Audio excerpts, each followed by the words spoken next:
Nothing more than feelings. All right, we are live. My third day in a row, actually, podcasting, man. Believe it or not, had I've had a lot to talk about. Indeed, you have. And actually, this is the second Brap rant in a row, day in a row that I've done a Brap rant. You did one yesterday? Excuse me. Oh, by the sounds of that, long day at work today. What was the other one about? I had Noximus. Oh, that's right. Yeah, Nox on yesterday with we're talking about like Gears 5 and stuff, and a hot topic in the community right now. The smoking and stuff, the cigarette, lack of tobacco story, whatever you want to call it. But yeah, talking about that. So man, it's kind of inspired again today to talk about the gaming community. As you know, we on Brap talk about all things related to video games, even the community itself. Kind of our thoughts on what's going on in the wonderful world of gaming in the community. And so yeah, man. So I want to do this quick rant. Have Eric Jackson with me this evening. Eric, what's going on, my man? I'm chilling, man. I'm good. I'm full. I think I just told you, man. I didn't eat lunch today, and I made some barbecue and stuff. Yeah, it sounds like I went ham, man. Sounds like you went in. I had my own buffet. everyone, I bet you came in and you had a plate, and everyone's like, "Oh, that looks great." And that's for me. Everyone, it was just me. I was saying to myself, like, "Dang, you greedy." So that's funny, man. I blamed it on my wife, though. I said, "Don't ever let me do that again." Don't you ever.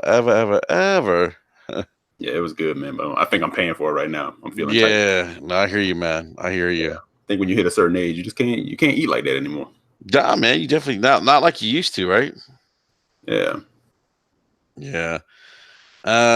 Stick figures to. Hey, you heard that on Twitter the other day. I wasn't sure what that meant. Bring back memories. I don't know what he meant. He's just mad because we're being critical of the Xbox, and there's certain people in the Xbox community that don't like. Is that really what it is? Probably, I don't know. Is that what it is, Stick? Maybe it is, but it's all good. Okay, man, if you it's fine. Get upset because we're critical of the things we love. The Almighty Spartan God says tired of trying to defend Xbox with hard constructive criticism, talking about more games than I have, and dudes curse me out. You get cursed out for your opinions on consoles, and it's crazy, man. Like,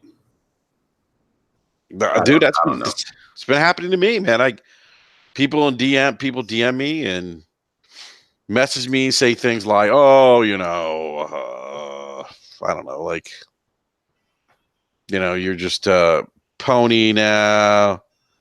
Oh, what's up, Forte? What up? What's this about? What's up? He's like, "What's this about?" What you guys about to get into now? We're talking about the gaming community today, Forte. I want to talk about wait a minute. So you want to jump on a hand grenade today? Nah, just I've been getting interesting feedback from people in the gaming community saying that I'm a pony now. You got a helmet on with a vest because shrapnel about to come your way. I know, man. Like people saying, "Oh, you're a pony," and you just hate you hating on Xbox for no reason. Oh, and I'm just like, nah, just talking about things that I care about, and hey, it's okay to criticize the things you love, right? I do it all the time. So I mean, it's not personal. People, we're not, Yeah, let me ask Forte. When do we get to a place to where like we celebrate gaming, and I always feel like you celebrate gaming by playing, right? Right. You may not always go like to Twitter and talk about everything that you're playing, but typically the celebration is, you're sitting and playing some games.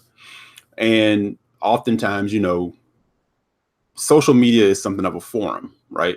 Right. Where you can share, how you feel about something. It may not mean that you're like always trying to be negative or find something negative, but you just want to vent for a minute, because we as gamers, we do kind of get frustrated when something looks off or odd or whatever the case may be, right? Well, when did that become a problem? When Twitter became one of the main ways that you can voice your opinion, that's when it became a problem. Because ultimately, before, you would just go to a particular website's forum and you would just rant and rave on there, and it would be contained to that one ecosystem or that one echo chamber. Now, since Twitter is this massive thing that everyone uses and everybody feel it, and then on top of that, people just feel more emboldened in the things they say, and they don't really, it's really come to a head where people don't care about what other people think about stuff. They just want to say what's on their mind, and they want to move on with their day. It's crazy, but I mean, we saw this before. It was just more depending on what game you like to play. Call of Duty forums have always been toxic as hell. So even as much as I love Destiny, as much as the community in Destiny is one of the best communities I feel in gaming, it is still you wouldn't know that by their forums. Their forums are pretty silly with some of the stuff that people complain about in there. And, so I just think now, like when it comes to forums, the forums are probably more tame than Twitter is, because Twitter is like, I can go on there, I can reach out and touch a developer with my words by just speaking their handle and stuff, compared to before. You can say and yell and rant as much as you want, but the only people listening to you is the people in the community. Now people really feel like their words really carry weight, which it does. And we proved that back in 2013 with the way the Xbox launched it, how how a lot of people weren't for that type of life, and Microsoft changed it. That was probably the worst thing that could happen in the game, because it let everybody know that if you complain enough, shit will happen, and shit will happen for the best. But guess what? When people complain about shit and people talk shit about shit, it goes the other way too. It's basically a two-way street. Gaming is one-way peninsula that you can just go down the street and say, hey, that sunrise looks amazing over there. But then there's another person going in the opposite direction saying, what sunrise, man? Where I just came from is dark as fuck. And, I don't give a fuck about the sunshine because I can't see nothing but what's in front of me. You got narrow people out there that just really cloud the discussion. And let's be frank, the discussion is always louder by the people that are the most negative. Positive people try to stay positive, and the only way you can stay positive is by removing yourself from the equation. I take a lot from my boy Sir Taz, my boy on Destiny. He says he enjoys a peaceful Twitter, and his peaceful Twitter is literally blocking anybody that says anything that he doesn't like. And that is, like, honestly, that is the best way you can be about it. But if you want to be in this type of medium, this type of forum where you have back and forth conversation, it's kind of hard to do that. But that's ultimately what it comes down to. Twitter has been the downfall of the whole damn thing, and that was where it starts at. And honestly, it's not going to end until these developers start giving people everything they want. And even then, I think it still won't even be enough. Wow. And I think you have people that no matter what it is, that's just what they do. Like, I don't know, some people like to hide behind, they say it's trolling. Some people they will. I love Maslin, but that's what he does. He's a troller, and guess what? With him being a troller, it brings out other trolls. And I'm never going to tell a person to do it. And that's my Scumcast brother, and I love that man to death. But he goes on here for entertainment. And, he trolls a lot. and as long as you are in it for entertainment, you're going to bring out the other side of it. Just because you can win 90% of the battles you fight, because you have a strategic plan in place of when you want to, talk shit to other people. That still doesn't change the fact that there's 100 other people that are involved in that tread, and all of them don't have the same mindset as you. So it kind of just spills over to something completely more than it needs to be, all at the expense of, or not even the expense, all at the expectations of what one person wants for their enjoyment. And that happens a lot on Twitter. Interesting point here, and the live chat. By the way, big shout out to everyone in the live chat. Michelle Alexandra says, talk about self-serving rant. It's all Twitter's fault. You YouTubers have no part in this. Okay. Well, there's okay. I'm sure. I mean, there's certain YouTubers out there that are, probably more toxic than others. But the one thing I've learned about YouTube is that people I'm sorry. Michelle sounds like she has like an axe to grind because her first comment was also very, accusational. And this is a part of the problem. It's like people want to make accusations at everybody and think that you come with some kind of vitriol. Trust me, Michelle, I have no outrage when it comes to video games. I have outrage for other things, but there's no fake outrage. Like what I say is 100% how I feel about things. People come back at me with outrage because they feel maybe I'm being too honest and they have too much of their own identity tied to a damn plastic box. That's kind of what we're commenting on here. And the one thing I've always said about BRAP, if you guys have been, maybe some of you are probably newer to the BRAP podcast, but Eric, you and I've talked about this. It's we talk about things that are going on in the gaming community. We talk about video games, Mm-hmm. And it's slower it's a slow time of the year right now. So we're probably going to talk more about what's going on in the community, more about video games, because slow time of year in terms of gaming news. In the industry right now. So, but what's interesting is, I was watching Warriorwort's video, and big shout out to Warriorwort. And the guy just makes so much sense. It's just like he really does. You watch his videos, it's almost comical in a way, and how he just dissects the community. And it's not everyone in the gaming community, by the way. When we say community, we're not saying everyone, but there's certainly a segment of the community that that behaves this way or thinks irrationally about things, and just the way that Worry kind of broke it down. His last video, it was really good. Huh? It was really good. It made a whole lot of sense. And he's like, and so like the whole thing about it's funny. Like, I think Worry just kind of sits back and maybe observes things. I don't know for sure, but my guess is that he pays attention to these things because he's making commentary about them. But it's almost funny. His comes from Pat. Well, first thing, he's passionate about gaming. Yes, I think absolutely. That's kind of, I tweeted about community the other day, and the thing is, it's like at the end of the day, we all, I would hope, the majority of us have a passion for gaming. Whatever our opinions, our feelings are, it's all, we share a common thread, and it's gaming. And now my feeling has kind of been, we've kind of gotten away from what community actually means. And what it means is we can all have differences, but people who are in a community, they don't all have the same belief, background, thought process, but they usually come together when there is something bigger at hand. Right? And we don't do that. We're too busy going at each other. And we're in the point now where it's just like immediate defense for what corporations do versus what's good for gamers in general. So when you try to voice that opinion, it becomes, it goes first to defending what the corporations, the money they made, to this, to that, the executives, or whatever the case may be, as opposed to, I may not agree with you, but I hear you as a gamer, and I hope that your want, desire, need is satisfied. I mean, Eric, man, we've been called TMZ, man. We've been told to basically shut up and just play games. Yeah, and that's and again, I'm only using it as an example of the kind of feedback that we've gotten, and we're not. It's funny, it's like you can't be critical about something that you love, because as soon as you do that, then it's like you're a fanboy, you're a pony. But truth be told, if you do love something, you should have the ability to be critical of it. Absolutely. And there is no expiration date, as far as I know, as a consumer. There's no expiration date on how you feel about something. Yeah. Well, you know what? The thing, okay, so this is what I think a lot of people's problem is with it.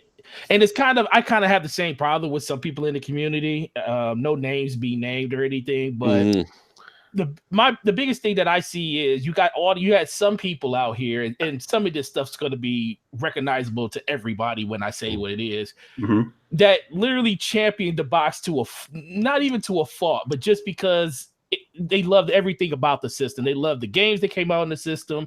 They loved everything about. They loved the ecosystem. They loved the friends. They loved Xbox Live. They just loved the box itself. They loved everything about Xbox. And now these same people are acting like none of that ever was true. It's like now they're saying games like Recore sucked when they said a while ago that game like Recore was a good game and they enjoyed it. They're saying games like Sea of Thieves was all right versus when they said they put 80, 90 hours into the game and they enjoyed it. So it's like people are making sharp turns, like complete sharp turns to who they were over the last 3, 4, 5 years of just being on Twitter and YouTube. And then you build up these big followings of all these people. And yes, they follow you because most of these people are like the main sources of what they get for their Xbox news, because they really don't want to go to the mainstream media because they want to support the gamers, because the gamers are the ones that are playing these games on a consistent basis and know what they're mostly talking about.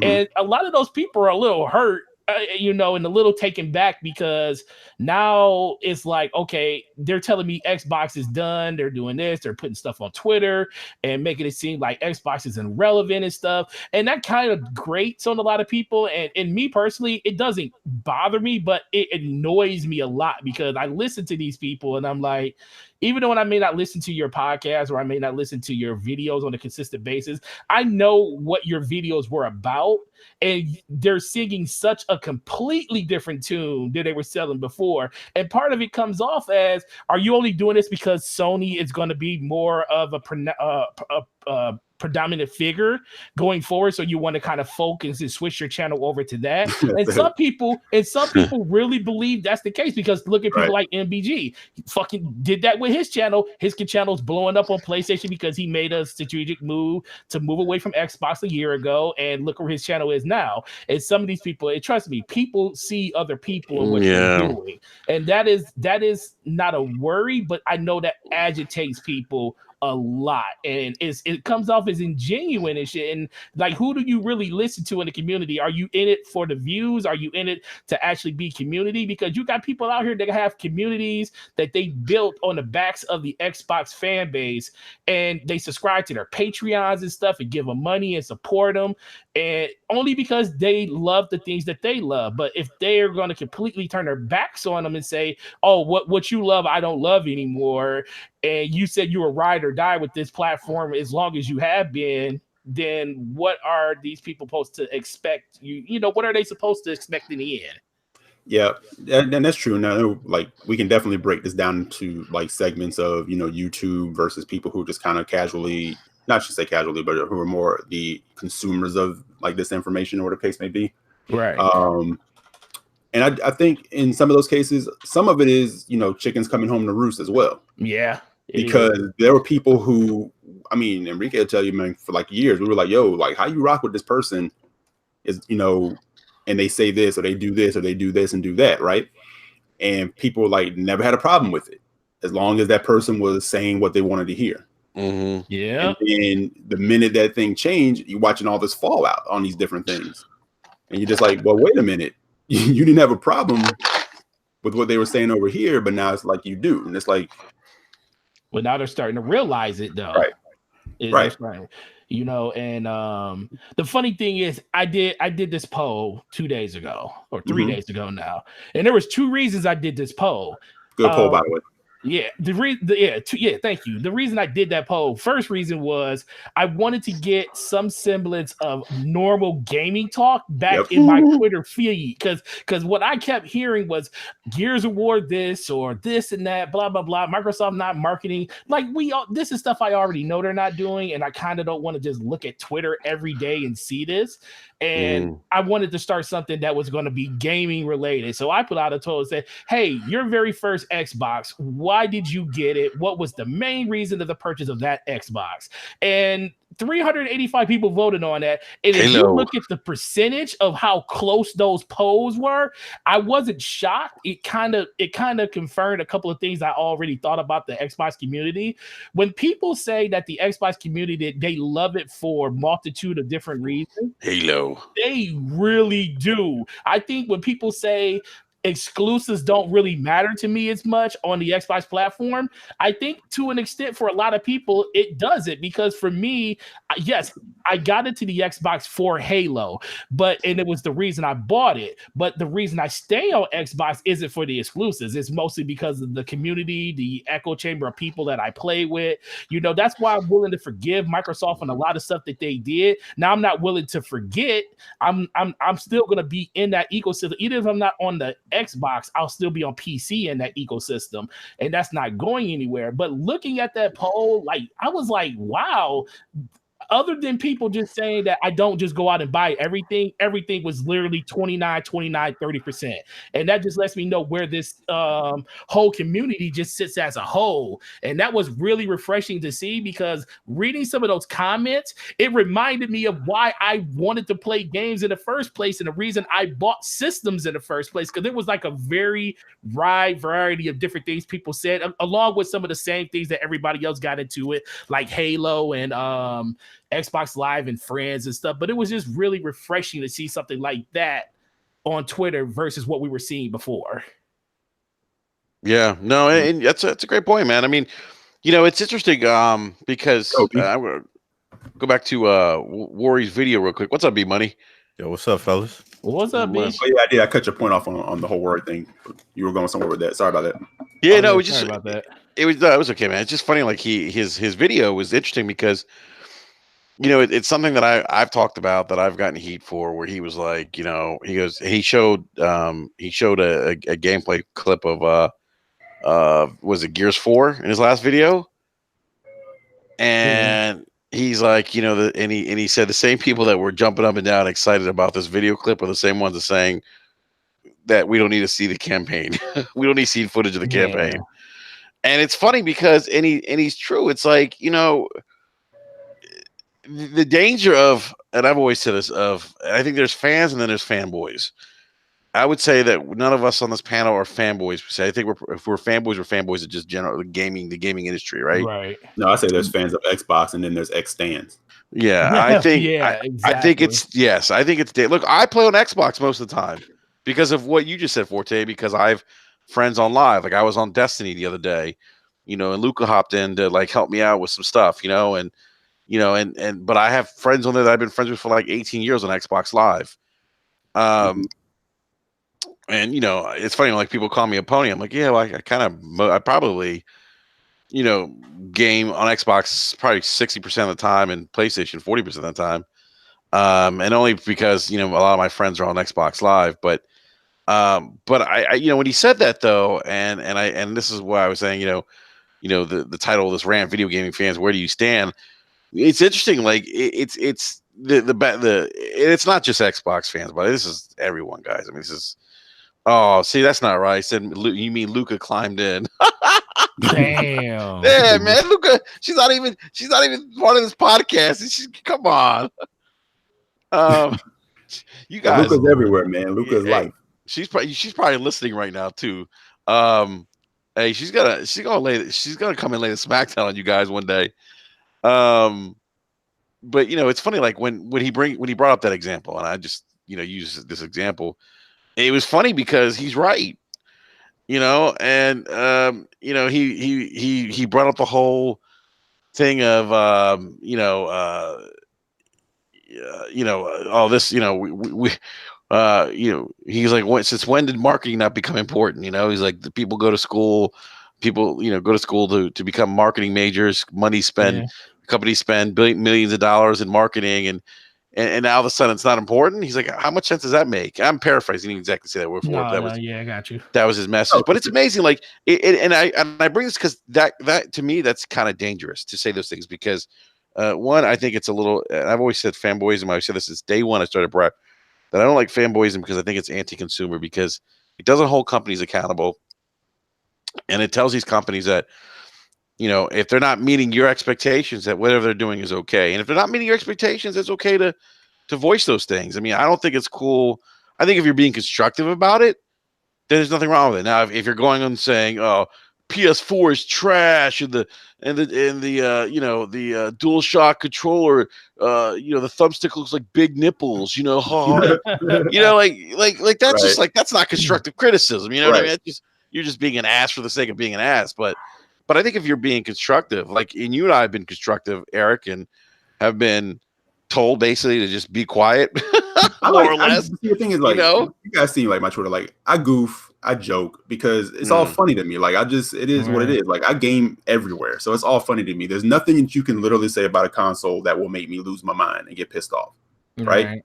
So, because like the way I look at it is, you'll never get me out there dogging somebody for what they like, what they prefer, what brings them into. As long as you're gaming and rocking, that's all I care about.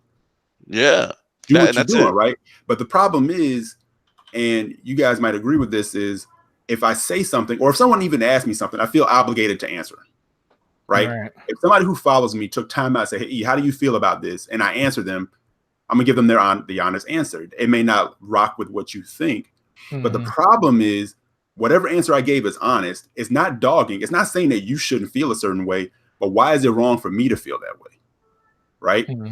So the question is, like, where do you stand? It's like sometimes, and I'll be completely honest, like when I came into Twitter, I followed a lot of Xbox stuff because I came at the tail end when the 360 was going out and the Xbox One was coming in. Since OG, I spent predominantly most of my time gaming on Xbox platform, and that was coming from a heavy PlayStation background. And at PS3, I was like, yo, what just happened?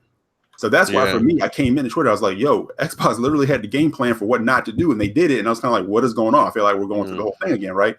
But I was still following mostly people who were Xbox fans and Xbox platform and whatever the case may be. And I started noticing over time, when I was vocal or if I said something, I was getting blocked. I was getting, into arguing. I'm like, yo, what is going on here, right? Right. I had people unfollow me because I didn't put the Scorpio sign on my Twitter account. Well, and the thing is, like, I've had, and I know people will say, they've had PlayStation people Photoshop them and do all that. And look, if you came in and you were doing that heavy console war stuff, it's like Forte said earlier, you do a certain thing, you're going to invite certain weird things. Yeah, I never had anyone Photoshop me. I've never had that happen because I don't console war on that level. I didn't take part in all of that stuff. So I don't have people coming at me that way. But the people I've had coming at me just for literally voicing an opinion have been Xbox dudes. Now, you can't make me responsible for the opinions that I have, the feelings that I have, however honest or whatever the case may be. You can't make me responsible for your level of concern and feeling of attachment to this thing. I cannot be responsible for your level of nostalgia. All right. I just can't.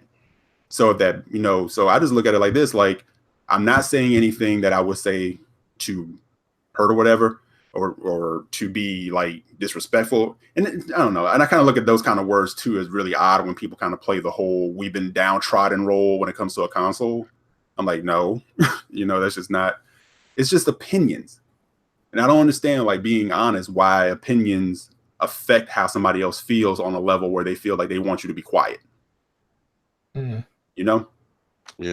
I hear you, man. I hear you. B, you got any comments on this, man? Now, as far as like you were talking about people's expectations, I mean, I think just over time people's expectations have changed, and I think because they've aligned themselves with a particular platform, whether it's PlayStation, Nintendo, or Xbox platform. I mean, people's expectations have changed over time, and we've started to expect less. I mean, you see that throughout the community, that people aren't really demanding, things that they should be getting. I mean, just look at the Switch. We don't have, there's no chat on there, not a native chat anyway. There's no, achievement system. Any of the things that we would expect to be on a normal console of today, those aren't demands that we place upon Nintendo to ensure that they happen. And then they come out with the Switch Lite, and it's less features than what's on the current Switch. So, and there's not a big uproar of people running out saying like, oh, why you want me to buy a new device and you're still taking away, things away from the product, So I think, we've kind of gotten, I would say, a little bit lazy as far as what we expect from these platforms. You know what I mean? I think there's a voice. You know, some people who have voices and they speak out about certain things, and I think those are people who always get, you know, shunned upon. You know what I mean? Those are people who get told to be quiet and shut up, and you know what I mean, just try to push you off into a corner because everybody else just has lower expectations, and they don't expect as much. That's what me. It's funny, man. I've been trying to politely say that because I feel like you got to be careful how you say that to somebody. Like, oh, you got low expectations, but it's kind of a good point, man. I think some of that is that's the root of kind of what I've been trying to say. Like, even with like Fallout 76 when that game released, how many people were defending it? The game released broken. That shit didn't even work. It was not a game at all, and people were still out there championing it. Like, you hear, just because it was their favorite developer. Right. Well, all games ship with bugs. It's like, but why should we be accepting any of that? We never used to accept that. Yeah, we should never accept that. Or game. Well, look, I don't want to pick on Sea of Thieves, but Sea of Thieves didn't release with a lot of content, right? And people were like, "Oh, that's okay." But why is it okay to charge us $60 for a game that doesn't have a lot of content? People, you just say, "I'm sure it's coming." It's like you don't really have any guarantee. Or not just a guarantee. Nothing's guaranteed, but I understand hope and belief, but you can still hold it accountable. Like, shout out to Sam Tober. Like, he and I've talked about this, plenty of times. I said, I think I remember one of the last times that the gaming community came together was for how that Mass Effect 3 ending went. Gamers weren't having it. Yeah. Right. And they flooded BioWare with concern. I mean, I know some people feel like that may have been too much or how people went about it. And I definitely felt like it was too much, but I definitely won't disagree with that. But I think in that mix, there were people who were trying to be genuine and just voice a concern. But like you said, Forte, you get overshadowed by the people who make too much noise. Yep. And that's, because it had issues, and I'll be the first one to admit them, but did it break my experience? Was it the horrible thing that people were out there telling BioWare that they would murder them and shit? Like, I'm like, bro, cause it's a damn game, and I was like, depending on how you take it, but it's just, to me, I said this. I think I said this on Brap. I know I said it on Scubcast, and what you just said is perfectly honest, especially for me, because I feel like over the course of the generation, Microsoft has tempered me to the point where I'm just whatever with them. I then went through ups and downs. I still look forward to every Halo game that comes out. I always want it to be the best thing ever. And then it disappoints me. And then I go back to playing Destiny because Destiny is my Halo. It's my Halo cologne, basically.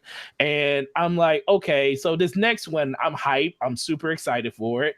But what happens if this one doesn't hit for me? I'm pretty much thinking that might be it for me in that game then. And then you might see me completely just want to walk away, because honestly, the only reason I stay, not stay on Xbox, but the main reason that I really identify with Xbox more because of that game. It was the first game that I truly just fell in love with Xbox for.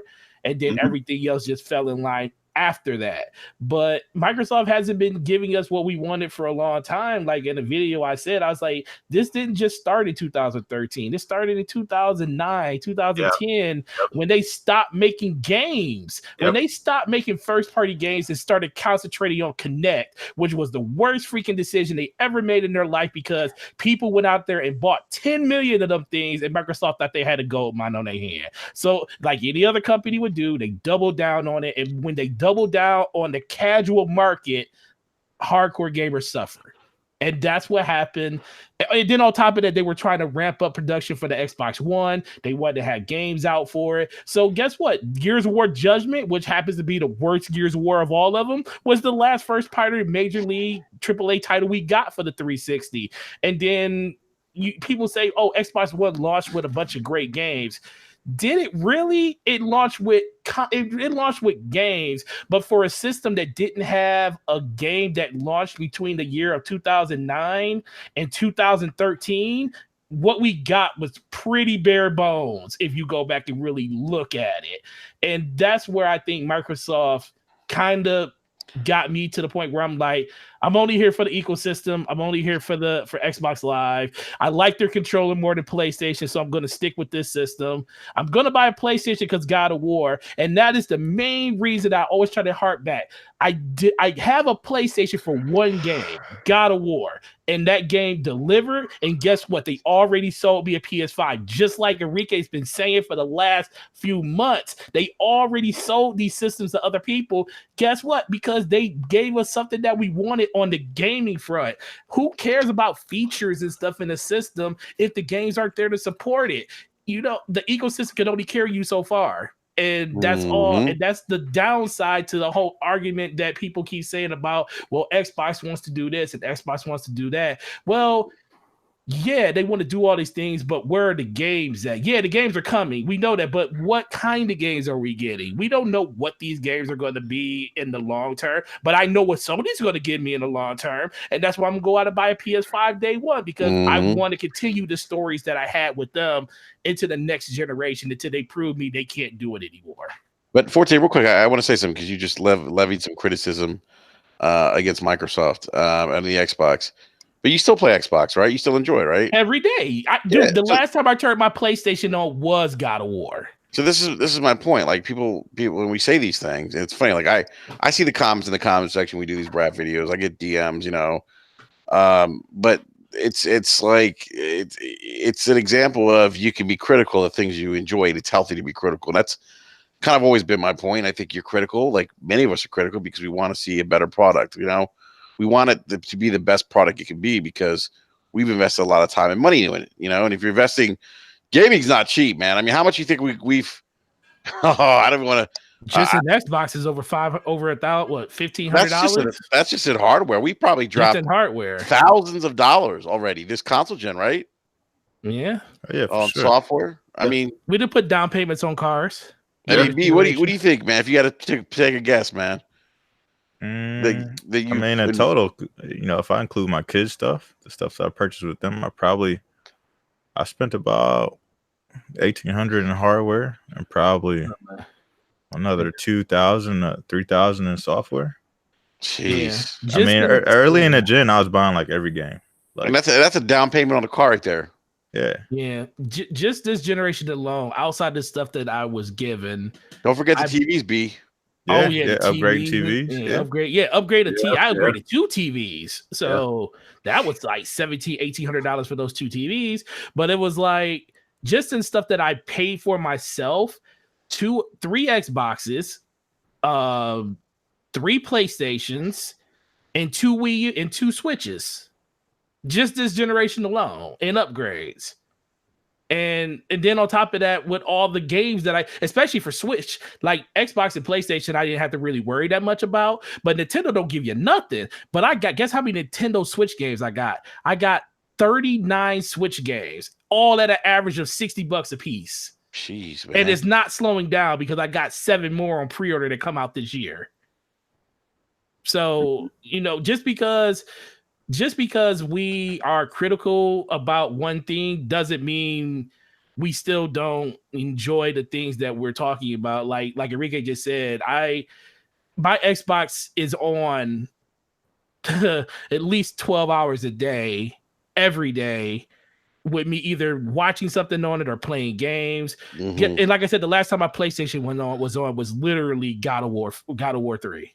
Maybe Spider-Man. God of War. God of War and Spider-Man. Those are the last 2. And Spider-Man was back in September of last year. So it's been almost a calendar year since I really played consistently on my PlayStation. But guess what? PlayStation has all our money on this podcast because they proved to us that they know what they're doing when it comes to the entertainment side of the spectrum. And shout out to E-Man. That post that you put on Twitter about marketing, it made me go back and look at that God of War trailer. The one that God of War trailer. How hot is that trailer? No, it's 3 minutes. It's 2.5 minutes long, man. And just seeing that on an NBA basketball court and the way they did it, I was like I've seen it before, but it literally blew my mind because it's been over a year since I seen that trailer. if we could get a tenth of something like that from Microsoft, I don't know what happened to Microsoft in their marketing. I just think somebody said this on a podcast. He said, I think he said they said Microsoft at this point is using us to market their games. They're doing the marketing on the backs of the consumers, on the back of us, like the streamers and stuff like that. And they think that's enough for their games to get out there into the mainstream for people to notice it, which doesn't work because honestly, Sony's doing something right by buying a whole freaking train and putting Spider-Man all over it and taking the 2-time NBA champions and putting a tarp over their court during halftime and doing this 3-dimensional God of War thing on the court. But guess what? So Sony's broke. Remember, Sony ain't got no money. Oh boy, Sony ain't got no money. Sony supposed to went bankrupt years ago. Remember, they're supposed to go bankrupt years ago. But they're out here spending all this money, getting all these marketing deals for all of these games that we all say that we want to enjoy as gamers in general. But Sony's the one that's showing us that they're in it for that reason, and I don't know what Microsoft's in it for at this point anymore. Now that you said that, I already knew he was going to put comments in the comment section after the. We'll see them tomorrow morning. Oh, he'll be there. Yeah, he'll be there.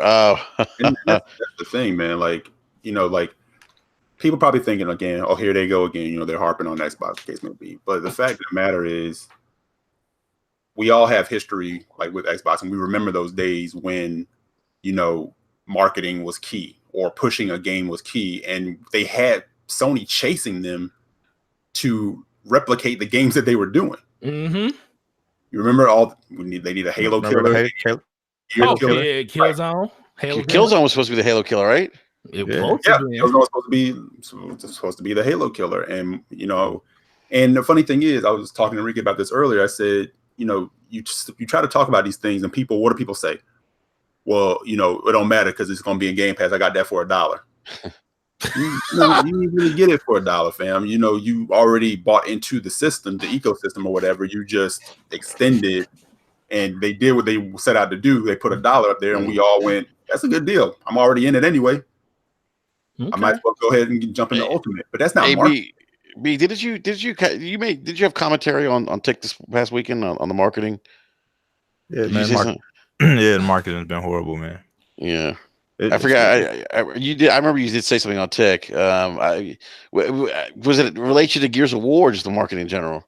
Just the marketing in general, but I mean, we were talking about Gears of War on the show, and I just don't understand how they expect to wait until September to market the game. Yeah, like it's cool to show like all these little multiplayer things on Twitter and whatnot, and I think that's going to drum up hype. But if they're supposed to keep all this, campaign stuff behind closed doors, and we're not going to see any campaign, gameplay until September. Well, I mean, we're 2 months away, right? Not even, we're basically a month and a half away. You know what I mean? When you really break it down, so it's like, when do you expect to promote the game? How are you going to get people hyped about it? You know what I mean? Yeah. Like if Gears 4 got us hyped, you know what I mean? They showed us, a little gameplay trailer. Then they showed us extended gameplay, and people were hyped about the game. Mm-hmm. Now, just look in the community. You know what I mean? People are either talking negative about the game in regards to stuff that has nothing to do with the game, or they're not talking about the game at all. People who have been diehard Gears fans, we're looking forward to this past weekend because they, promised to show the multiplayer, and they show like tidbits of the multiplayer. So it's just like, even the people who've been rocking with the game since 2007 aren't that excited about the game because you aren't giving us a reason to be. Right. Yeah. And I want to one bad mother made a good point. He said, gaming enthusiasts like the marketing. It's part of the experience, and it's true. Like if you think back on when Gears launched on 360, they went all in on Emergence Day. Oh yeah. Oh Jesus. Everywhere. Man. It was face plates. It was themes for your Xbox. It was this. The Mad World commercial, the whole nine. All those things feed into getting you hyped and out to buy.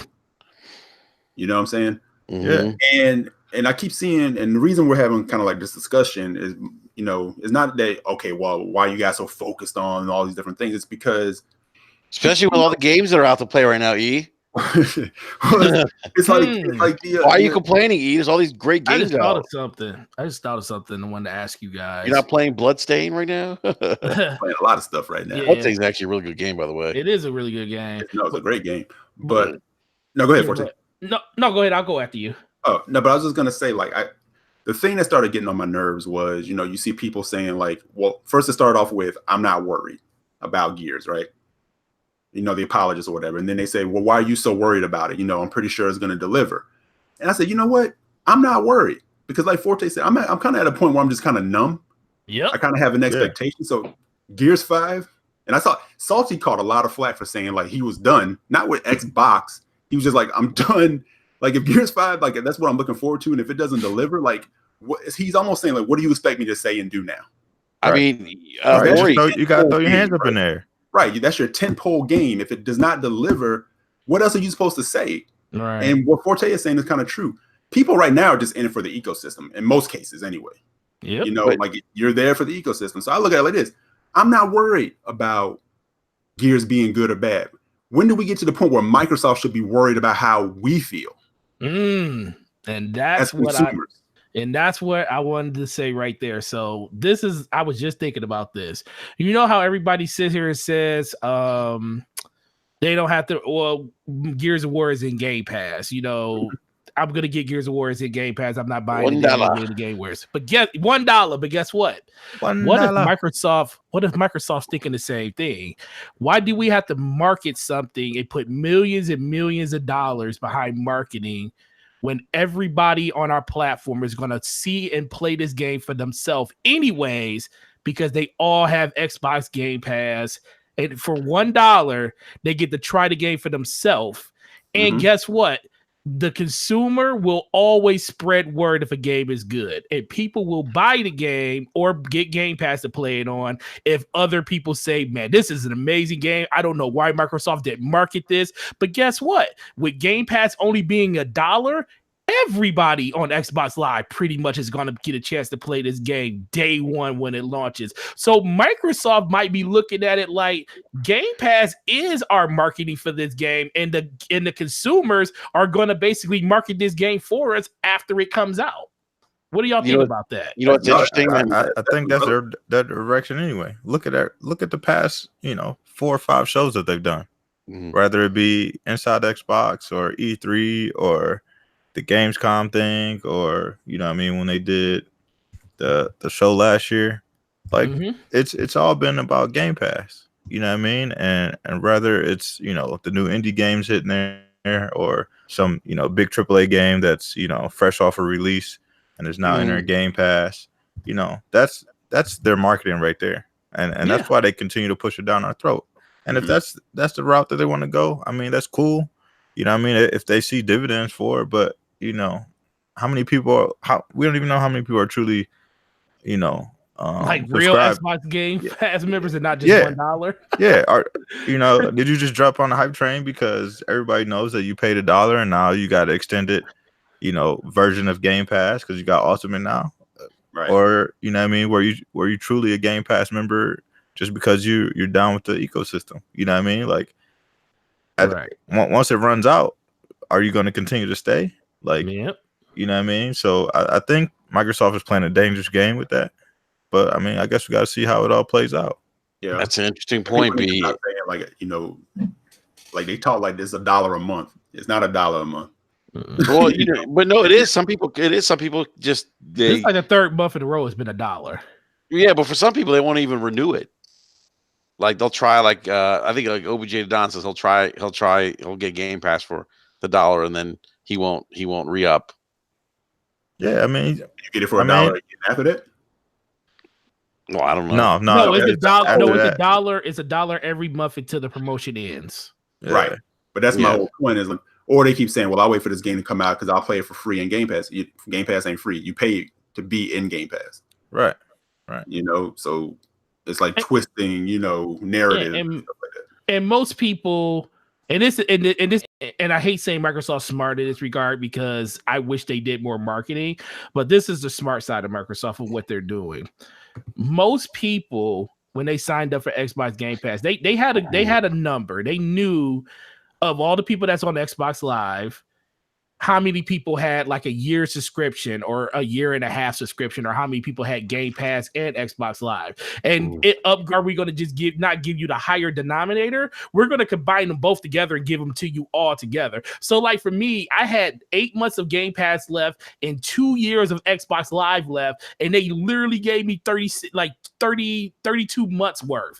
And I was like, wow, so I ain't got to worry about basically any new release game from Microsoft for just under 3 years.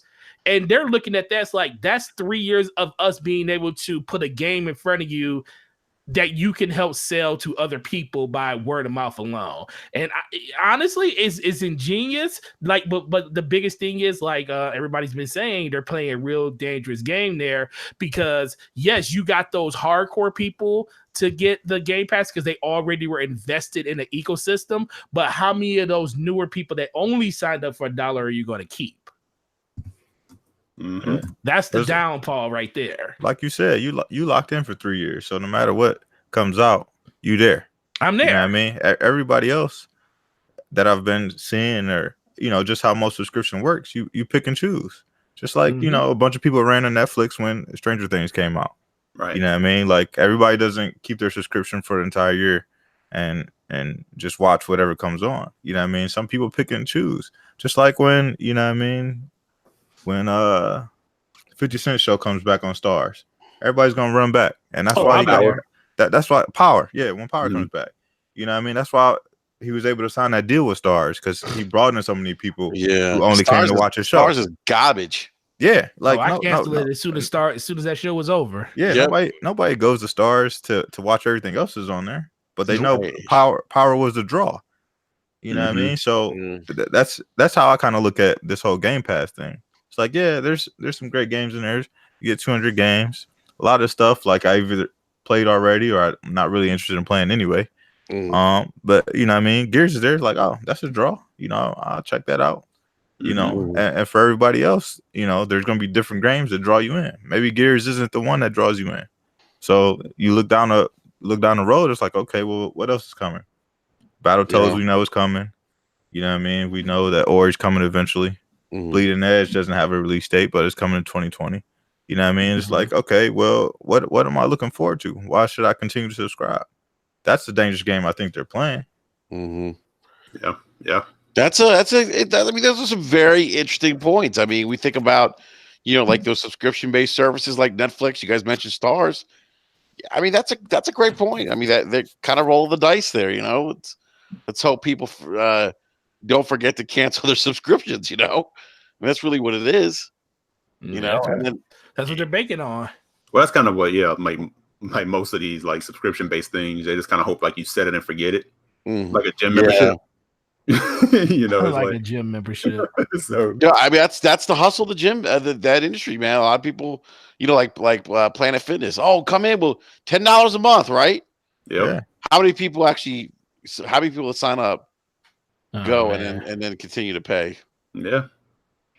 I mean, stop going. Look at what Turner's doing. I know you guys saw that, right? Oh, what? No, with what? What Turner's doing with their subscription? Add the HBO Extra. You get all the Turner networks. HBO. Really? Yeah, they about to put their foot on Netflix neck. Well, I know HBO has been watching Netflix for a while now. Yeah. And it's like Netflix is competing with HBO, and HBO is competing with Netflix now. Yeah, and they linked up with Turner, and they're gonna have everything every Turner network along with HBO. Wow, dude, that's pretty big, man. That's huge. That's huge. That's monumental, man. I didn't hear that. That's crazy. We're just gonna get to a point where everybody has a subscription service now. Yep. I hope that's not the case. Well, we're already getting it. I never thought we would get to a day where Netflix was going to get challenged like they are, and they're getting challenged left and right now. Yeah, Disney Plus is right around the corner. That's what I said. Disney Plus around the corner, and most of the stuff people want to watch now is Disney related, and all that's just going to be under Disney Plus. You're right. They used to have so many partnerships, like with Stars and Disney and all this other stuff. If you look at it now, it's the thing that is on the forefront of their homepages now is like all their original programming. which is their saving grace. Because if they didn't have that, Netflix wouldn't be what it is. It wouldn't even probably be here anymore if it wasn't for their original programming. Yeah. Because Stranger Things season 3, fire. Just finished it yesterday. Jesus. Wow, that season was that's probably the best season that they've done. That season, man, I was like tear jerking at the end of it. Yeah, man.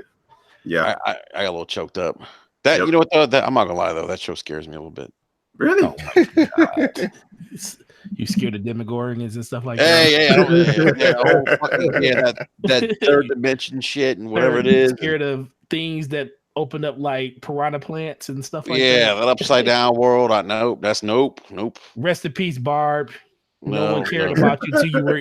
Rest in peace. No one cared about you till you were gone. No, the ending. I'm not gonna lie though, and I got a little choked up though. Oh, dude, man. Right? My wife like, got. No, I'm not gonna say. No. I'm not gonna say. My wife found out about something happening, and she said, "I said, did you find out what?" And she was like, "No," but it kind of set me up for it. So when it happened, I was like, "No, not what I wanted to see happen." Yeah, man. So good though. They know how to tell it. That's the one thing I will give them. People say that they built that show on the backs of a lot of other great shows, which they did. But the thing they tell a story. The best I've ever seen a story being told. In the pacing is incredible. Of the narrative, because like wasn't the first season like 13 episodes, and the second season was like around the same thing. Yeah. And then this season was only 8.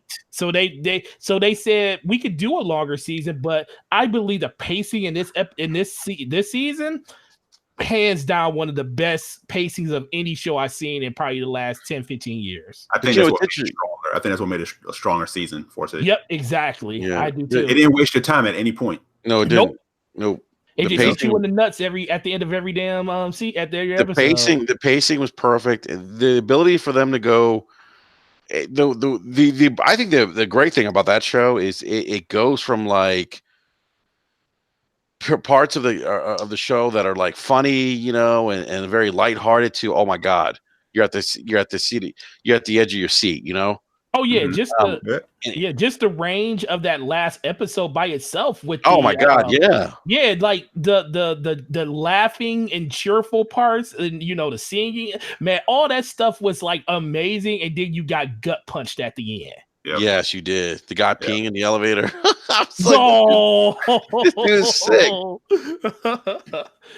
Yeah, man. I ain't felt that way since like early Game of Thrones seasons and stuff, literally. Yeah, and I don't know if you guys feel the same way, but I kind of felt at the end of this season like you really started to resonate with all the characters, like every last one of them. Yes. Even characters who don't even have like a major part, you were like, damn, really? Well, this is the first time that I actually gravitated to the new characters they brung in so quickly, because like the young girl, the little black girl, she killed it in her. She stole the show. She stole the show, and the one she was a major role in, and even the scientist guy, I loved his character all the way through the whole thing, and not gonna say anything about that, but man, just all of it's like they took people that we didn't know and built on their character throughout the season so well done. They didn't rush anything. They didn't throw it in your face, but it was like paced so well that when certain situations happened, it affected you literally in the show at that moment. And that was spectacular. Yeah. That's a great point, man. That's a great point. I want to go back to real quick what Warrior was saying about Gears. In his video, you guys have to check out Warrior Word. I mean, really, the guy's just insightful. He's like on point, like with his like thoughts, and he always has been, like he's always been like the voice of reason, but like his insight and points lately have been like on a different level. No, they have. They absolutely have been, and he says something to the effect that for him, Gears is going to tell him based on what the campaign's like. Is going to tell him what the future of first-party Microsoft is going to look like. That's going to be the barometer, the measuring stick for him moving forward. Mm-hmm. And I thought it was kind of interesting because I never looked at it like that. I never thought that. And I don't know, B, if I think you may have said that earlier in the show, I think. Yeah, I think this game is going to tell us exactly where Microsoft is going, because I think this is the first game, big third-party game or a big AAA game that's going to have Game Pass in mind. Yeah, you know what I mean. Like we know Sea of Thieves was there, we know State of Decay was there, but this is a tentpole franchise. First time the tentpole franchise is going to enter in the Game Pass day and date. Yeah. So, you know what I mean? It's going to be very interesting to see, what this campaign is all about and what type of risks that they keep saying that they're taking, if those risks were really worth it, or if they were truly risks. You know what I mean? Like they've been kind of hyping it up, like this is going to be this grandiose campaign. And it's supposed to be the biggest campaign yet of any Gears game. So, I mean, I can't wait to see what it is. I'm a big Gears fan, you know what I mean? But don't hype me up only to let me down.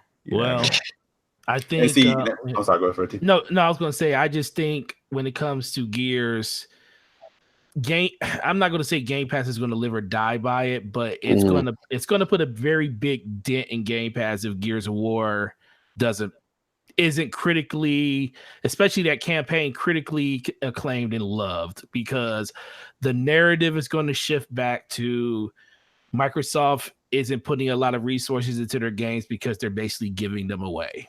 And Gears of War has to. People say Forza 4 was a AAA game and it was a great game, but in most people's eyes, when it comes to a racing game, it's a completely different beast compared to a narrative story-driven game like Gears of War, where you're emotionally invested in the characters over the course of a franchise. And Gears of War Forza is just cars running around a track.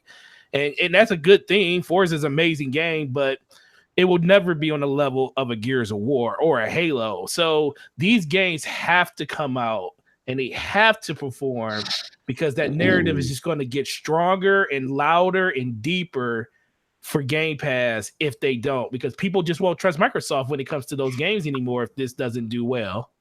Do you guys think, in regards to Gears of War, do you think like the game preview and the review copies are sent out early, or is this going to be one of those games you got to wait until the day before? Oh, they're going to do it Bethesda, basically? That's a good question. I don't know, man.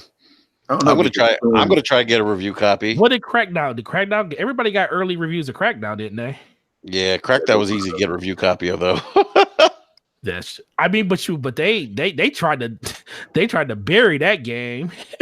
Yeah. No, I mean, I asked Aaron for a copy. He's like, sure, here you go. I mean, and they're not usually that easy with, like, in the past, my experiences. So what do you do? Just tweet Aaron? You just DM him about it? Yeah, DM him. Yeah. Yeah.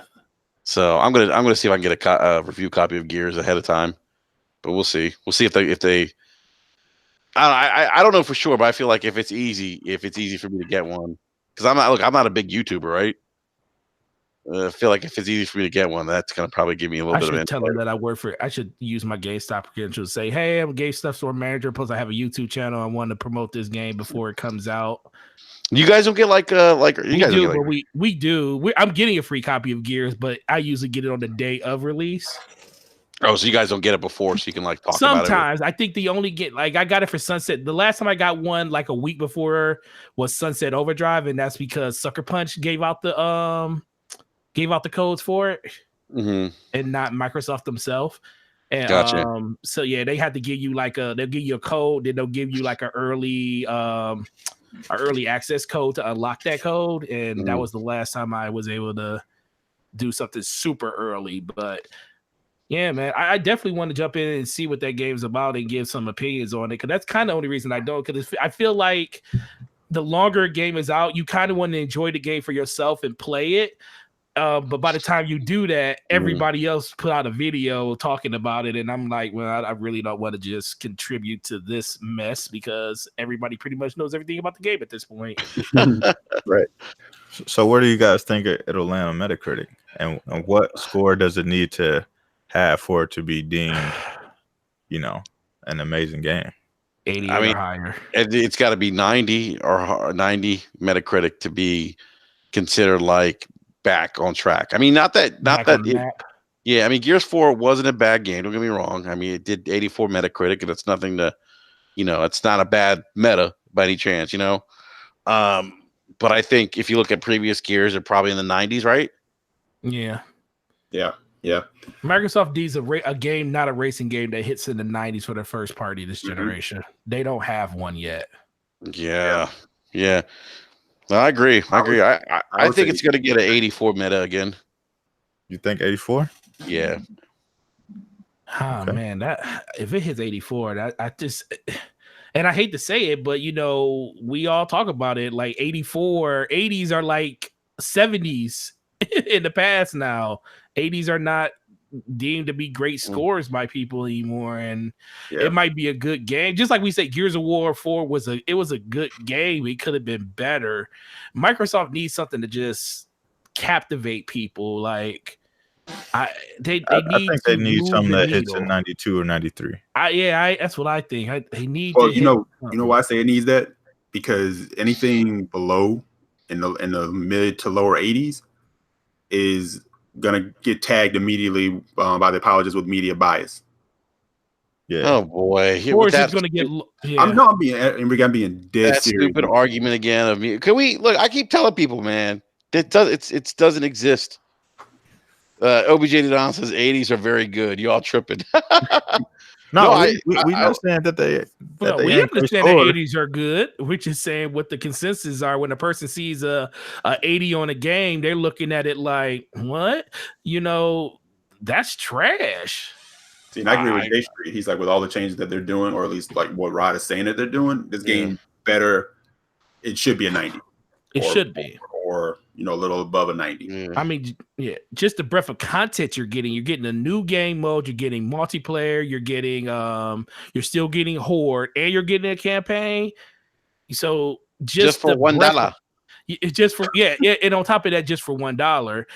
And as much as these reviewers are probably not going to be, they're probably going to. It's kind of hard to be biased to a game when most of the community playing it is going to get it for $1. So guaranteed that's going to factor into it a little bit too. They're going to probably say, if it's a really, really good game, like 89, and they'll say, man, if you were one of those lucky people that got into Xbox Game Pass for $1, you're in for a treat. This game is an amazing masterpiece, and I think everybody should play it. And that's something that's going to be, I swear, if it's that good, you'll see that written in people's article about people, how they got it. Yeah. And here's the thing for today. Gears of War 4 is an 84 meta, right? Yep.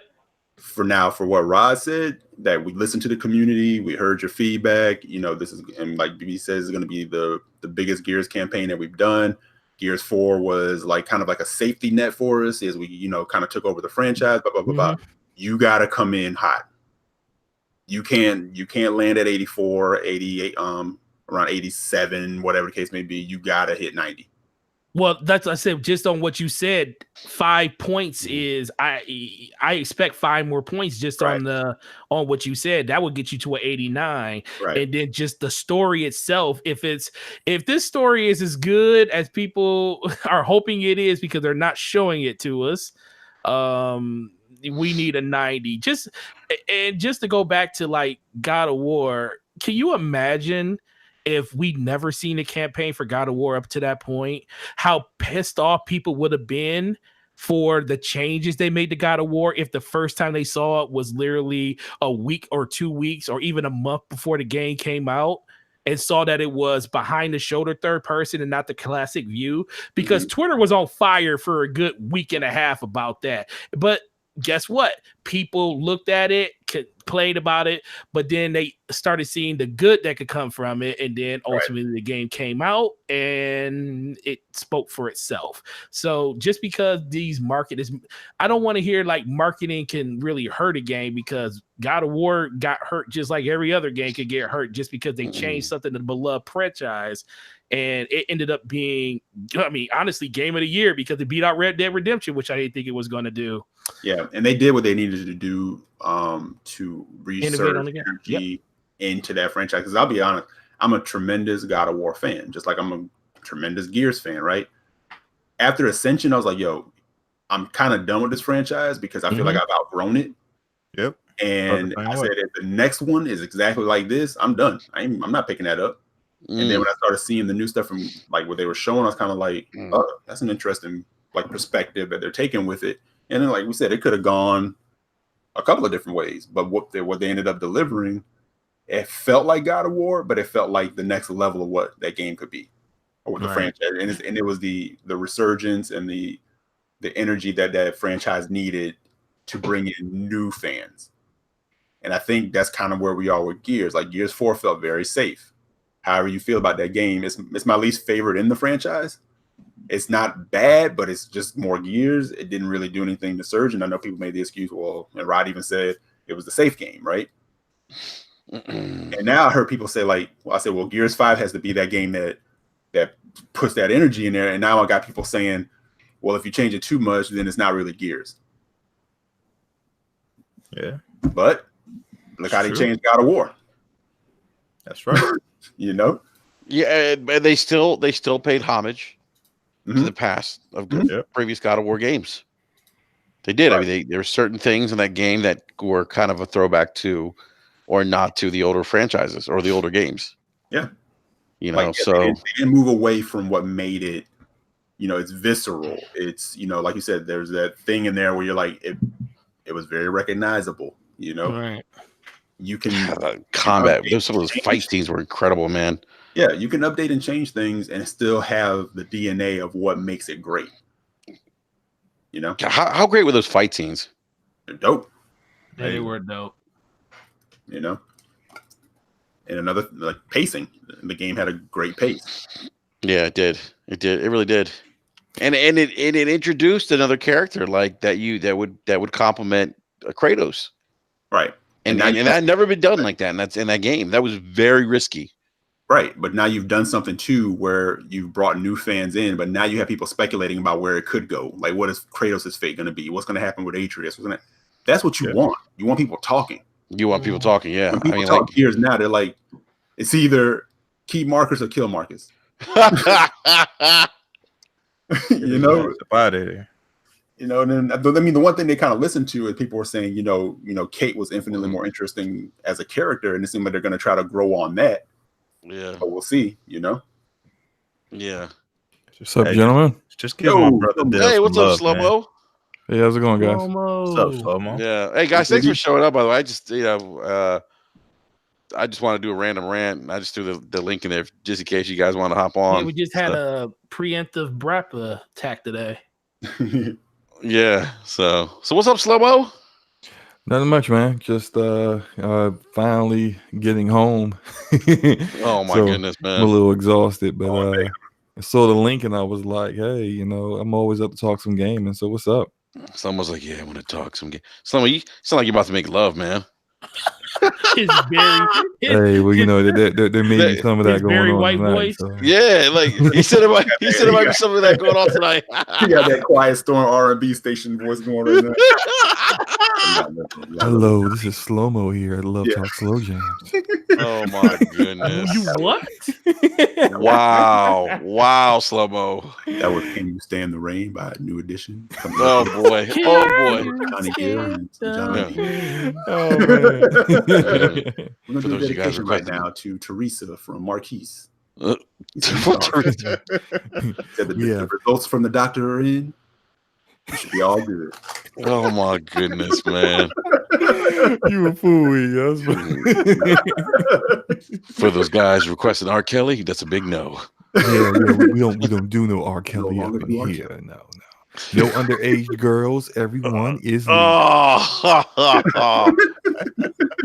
We must say alleged. Allegedly. Hey man, look, man, I'm saying, forget the alleged. At this point, the alleged is out the window. Hey, can we all just come to agreement that R. Kelly probably did it? I mean, probably. No problem. Oh, he did. Have you seen the video? Have you seen? That's him. Yeah, it's him, bro. And then he had the audacity to try to get his brother to take the fall for him. Yeah, that's wild. Did he really? I didn't hear about that. No, you gotta watch the documentary. Was it Lifetime? Well, no, I can't remember which channel Lifetime. did. It was Lifetime. It was on Lifetime did a doc on the whole R. Kelly thing, and his brother came out and said, they came to me. They was gonna give me like $100,000. It was like, if you go to jail, don't worry about it. When you get out, we're gonna give you an album. What? Hey, Slow-Mo. And then his brother in jail pretty much defend him by saying everybody got a preference. His other brother was like, yeah, man, everybody got a preference, man. Wow, bro. Like, what is going on? That's why I was like, what? Underage girls is not a preference. That's a sickness, bro. That's a problem. I was like, what? His whole family crazy. His whole family is insane. Hey, but what was funny about that documentary? You almost saw the light bulb go off in people's eyes as they were like giving their their accounts of what happened.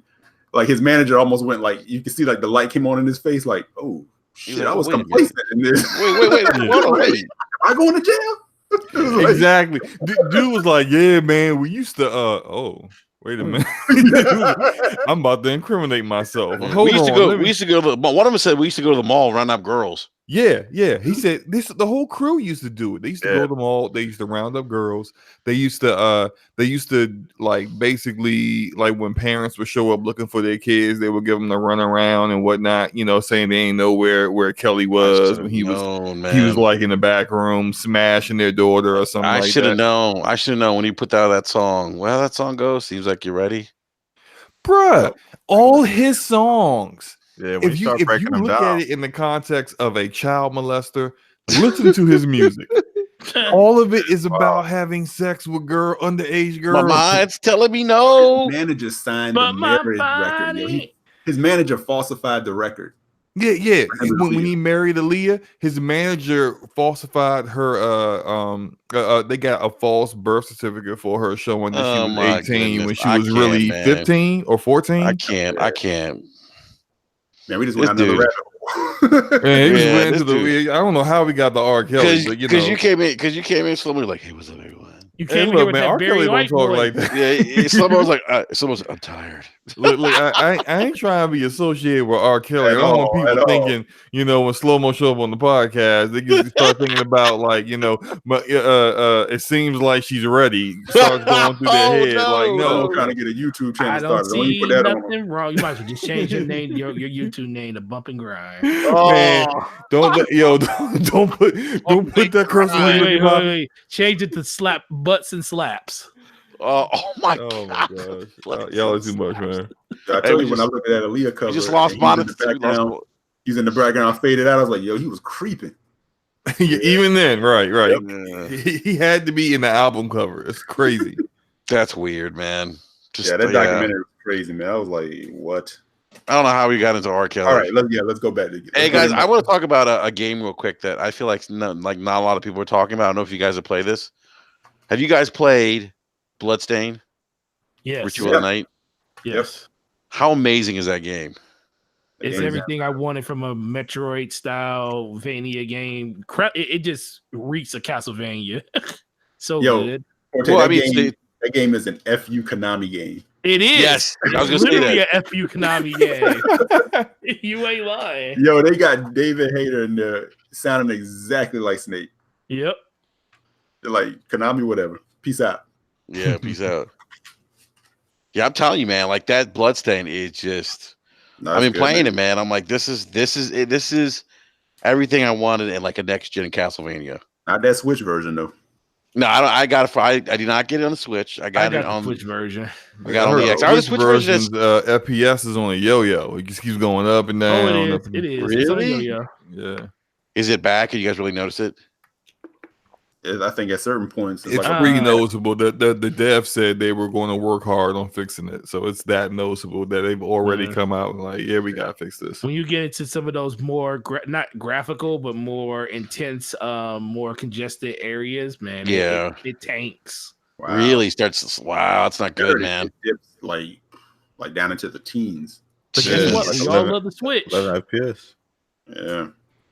Wow. Oh my god. Hey, Switch is a great console, but it doesn't run some games. But guess what? That's what the narrative is. When you got a great system, when you can have a mediocre system with great games, and the great games will always win out. Right. And people keep, when they keep bringing up like, you're hard on Xbox, but guess what? We were double hard on Nintendo last generation, because that Wii U was the brunt of all jokes last generation. The only reason people didn't hate on Microsoft earlier this gen is because they still had the whipping boy called the Wii U that they were whipping on. The Wii U. now that Nintendo has, because think about it, when the Switch first came out, people were like, oh man, that system's going to be trash, it's not going to be anything, it's not going to sell. And now that system's sold, they got to put that energy somewhere else. And unfortunately, the Xbox is going to get lapped by the Switch sometime, either this year or early next year. So that's going to put the Xbox as the whipping boy pretty much until the new system comes out. Hey, Forte, you remember like people used to be like, yo, Nintendo fans, they so chill. They just stay over there with the Wii U, like playing their games. Nah, they ain't had nothing to do with it. They out there like Tarzan now. They out there like YOLO. We was by ourselves. Now everybody want to play with us. You guys are crazy. That's funny. But seriously, that game is amazing. If you're into those like Metrovania side scrollers, I would highly suggest picking this game up. It is a great game. It's one of the best games I've played so far this year. It is just the ultimate love letter to Castlevania. It really is. How much is that game? I forget. I think it's 39 $40. 40 bucks. Yeah, it's not $40. Yeah, definitely a great. I mean, seriously, man, like it's I've been having a blast. I also picked up Judgment, the new game from Sega that's on PS4. Good thing about that. I heard that was really good. Yeah, I gotta pick that up. Yeah, that's Plague Tale also. What you want to do? Plague Tale Innocence. Oh yeah. Is that good? Yeah, it's good. Oh man, definitely worth the pickup. Yeah, that's one of those sleepers nobody's really talking about. Yeah, everybody keeps saying it's really good. I finally finished Uncharted 4. I did. So what did you think, man? So now you play all the Uncharted games, right? Well, I'm now. After I finished Uncharted 4, I started Lost Legacy, so I'm probably about an hour and a half into that. Lost Legacy is good. Yeah. So far, Lost Legacy starts off great. Like I'm really enjoying that. Yes, I actually really liked Uncharted 4 though. Like I know a lot of people don't. I feel like it's too many. Oh, you finished it, Slow-Mo? I enjoyed it because it's good. It's a good story. So it's like I don't have an issue with long cutscenes or long, story beats if the story's good. If it's keeping me engaged. You know, the problem with cinematic movies. I got you. Look, man. There's enough gameplay in it. It's not like what's a good one that does that? Like Tacoma, where you're just walking and you kind of like trying to figure a story out. Well, Tacoma's not a game. Tacoma is shut up. It's a legit walking simulator. It is a video game. It's a video game market. It's a video game. It's a walking simulator marketed as a video game. Okay, we're not gonna have this. No, I'm just messing. These aren't real games. Look, man. Look. I played it. It's a real game. It has puzzles. It has interaction. It is a game. But when there is nothing you can say that comes out on these consoles, it's a game. Just some people feel like, if I'm not twitching my thumbs 5 million times in a second, then it's not enough action for them to call it a game. That's just like that's basically saying that because it doesn't fit my preference of what I like to play, then it's not a game to me. And a lot of people, I'm saying you for it, but a lot of people need to understand that no one gives a shit what you like to play. Shit. Well, let me ask you this: do you think Metal Gear is more of a game or a movie? Metal Gear? Metal Gear 3. Metal Gear 3 was well, we don't want to throw 4 into that because 4, you sat there and watched Solid Snake smoke a cigarette for 3.5 hours. As much as I love Metal Gear Solid 3, there are points where I actually had the controller sitting down. And I was just sitting there watching. Yeah, just watching. Watching. I did that too. Yeah, I did that in Uncharted 4. Like the entire in between the end when you beat the game and then before the epilogue starts, it's probably a good 10 minutes of just cutscene. Did you play Metal Gear 3? No, I didn't. Look, man, Metal Gear 3 rivals in-game in its movie length. And we're talking about just one cutscene or two. But are you still holding at points of the game? Are you still using a controller to move a character around? I could go a whole episode of in-game without touching the controller in Metal Gear 3. I'm still calling it a game. It's still a game. The fact that I can watch a whole movie in the time that it takes me to move this controller, because they be getting into some deep conversation, bro. It goes from gameplay to the codex, and then you're looking at the codex, and the codex conversation lasts like 45 minutes. Oh my god, I love that game though, man. I love all the Metal Gear games, but boy, you talk about an interactive movie. It was Wonder Book before Wonder Book was out. Oh my goodness. Yeah, I also started Shadow of the Tomb Raider, and I still got to start that.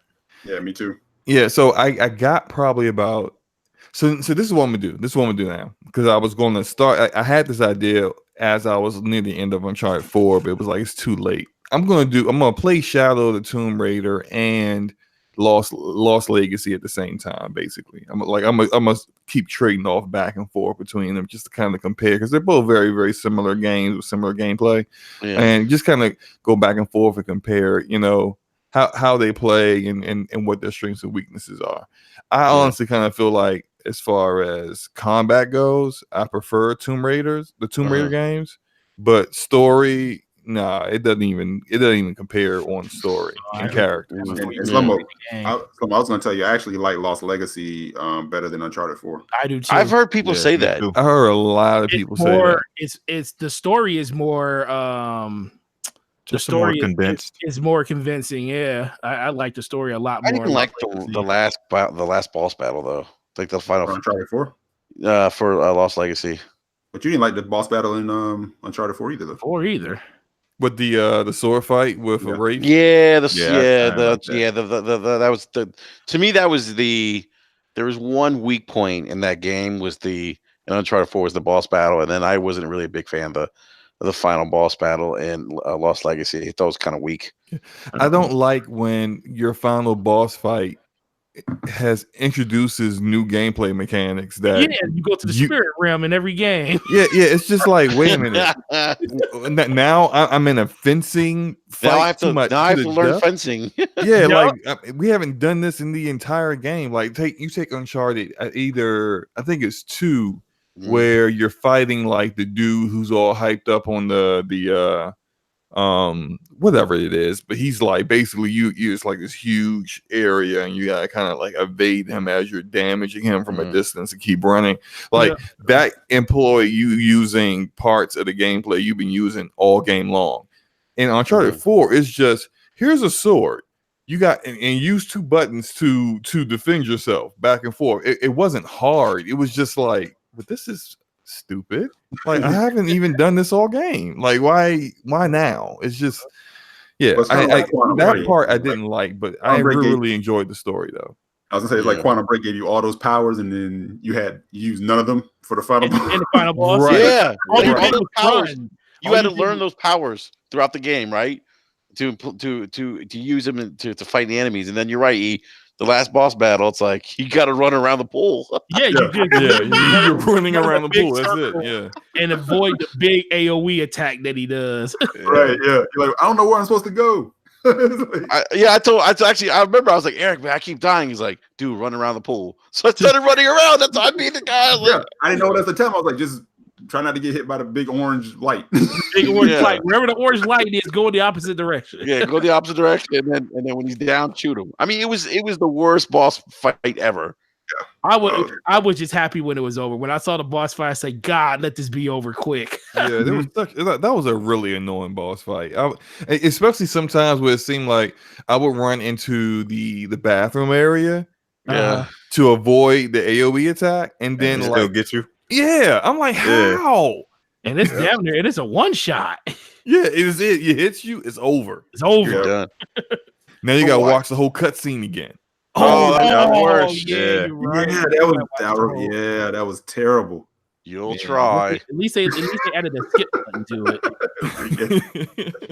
Oh man. From that point of view, the Jedi are evil. My God. But no, man. No, go ahead. I was gonna say live chat. Who was it? Someone said that they liked Chloe better than Nathan. Who was that? Gregor Von Doom said. Yeah, Gregor Von Doom. I like Chloe, but I like Chloe better than Nathan. Really? Yeah, I do. I don't know why. I just like. I don't know what it is about her. I liked her as a character better than. Maybe because she's military trained. Maybe. Are you thinking about Nadine? Oh, no, Nadine. Nadine's military trained. Nadine's Nadine's. Hey, speaking of, you remember when dudes were upset because Nadine kicked the shit out of Nathan? Yeah. The dog. I was like, that's how it's supposed to happen. Nadine. Military trained. Nathan she's a military trained soldier. She's a mercenary. Nathan is a freaking archaeologist. He's like right. Basically. I mean, he's a good fighter, but I mean, like the guys he beats are just random henchmen. And Nadine had those guns. Yep. Come on, fam. Yeah, Nadine whooped that ass. Dude, she whooped him and his brother at the same time. Yes, I forgot his brother was there. Did she throw him off a cliff or something? Like, a waterfall? She throws Nathan out of a window multiple times. That's what it was. Yeah. But I love the part when you're trying to get back in and you see his brother Sam just getting thrown into walls. It's just damn. I was like, wow. It was like Harlem Nights. Do they give you? I can't remember. Do they give you a kill count after you beat the game, like a death count? For which one? For Uncharted 4? 4, yeah. I don't recall seeing that. Straight up genocide. I just want to know how many, because I was just looking. I know I was watching OBJ. Shout out to OBJ. The man went on like a 45-minute rant about everything Xbox and how. My God, that was hilarious. Yeah, and how he was playing Crushy on Uncharted and how it was busting his balls. Congratulations on you beating that shit, bro. He just beat it. Yeah, he said in live chat. He said he just beat it. I just want to know. Are you Xbox? I ain't gonna say what he said, but that was hilarious. Yeah. I'm just. He's like, what do you think? He said, "You guys are gargling." Are you effing Phil Spencer? Oh, what? I just want to know. Somebody gotta be effing around here. He goes. What do he say? He's like, I know people who are guys or girls or whatever, and when the shit goes down, the person who has that person's back, you find out that they're effing or something like. I was like, what? Look, man, that's how you. Let me tell you something. That's why you can tell the people on Brap this shit don't phase us, because I can go listen to OBJ and I know he ain't talking about me. I'm sitting there like, y'all be listening. Y'all be like, man, OBJ is the fucking devil. He's a piece of shit. He's an asshole. He's always talking shit about Xbox people. And I'm like, well, I'm an Xbox person and I know he ain't talking about me. So yep. That man's a comedian, man. That was pure comedy. I loved it. If you're offended, you must be part of the problem. Exactly. That's what I always say, man. Do you all meet at the Red Roof Inn? You get a bottle, chill 40 or something. If you're offended, you're either part of the problem or you really are effing Phil Spencer. Oh my God. Sitting at my computer editing a video and just listening to this dude go back and forth. I was like, he gonna get tired sooner or later. 49 minutes later. Well, he was still ranting. He was going in, man. Bro. Shout out to you, man. That's why I always listen to your rants. Yeah, OBJ said Jack Joyce had the personality of beach sand. Yo, that is so true. Look, okay, so I like Quantum Break. I know we were kind of ragging on. I enjoyed the game, but I didn't really care. in the combat, I didn't really care for Jack Joyce as a protagonist. We're never going to get a sequel, of course, but if they did do a sequel, I wouldn't want to see Jack Joyce at all. No, I actually like that girl that got stuck in time. Yes, I love her character. Yeah. She was great. I loved dude. her. And once they started to really focus on her more, and then I started paying attention to the actual episodes, like the TV episodes they had that focused on her, and then like the little like codexes you will find. Like I found when you find her like diary or whatever, where she talks about what happened to her in the future, I was like, this is a good story. Like this story's really good. Yeah. It's just too bad that she wasn't the main protagonist because it probably would have been received a lot better. Well, her character went through the whole gambit. Like she trusted, she was like untrustworthy, and she went all over the place. And in the end, her character was just very well done compared to the rest of them. Honestly, I found her character to be more interesting than Jack Joyce. I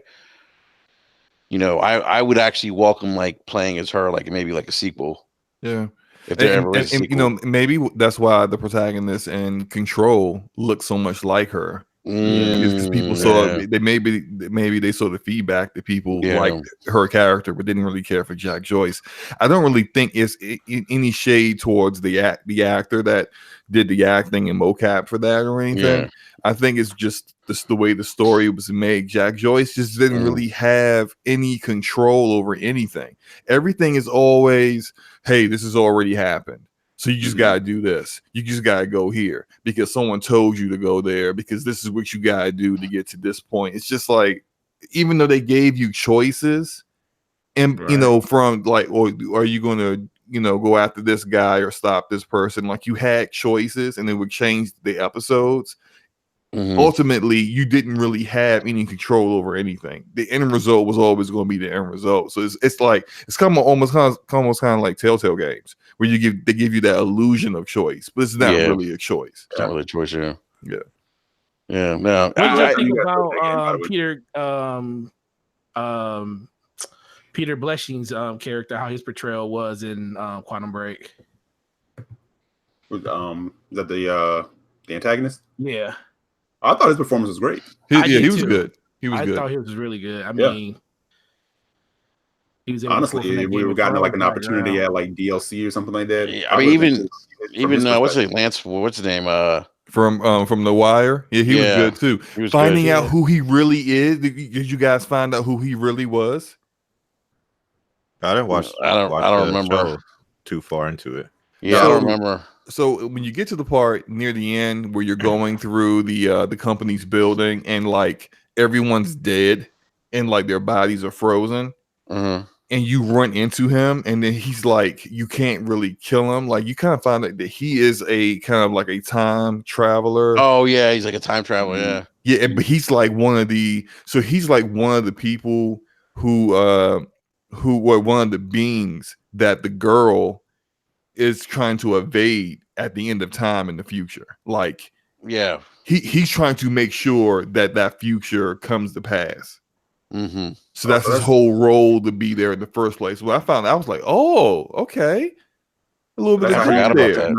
That's how he ended up in Horizon Zero Dawn. You stupid man.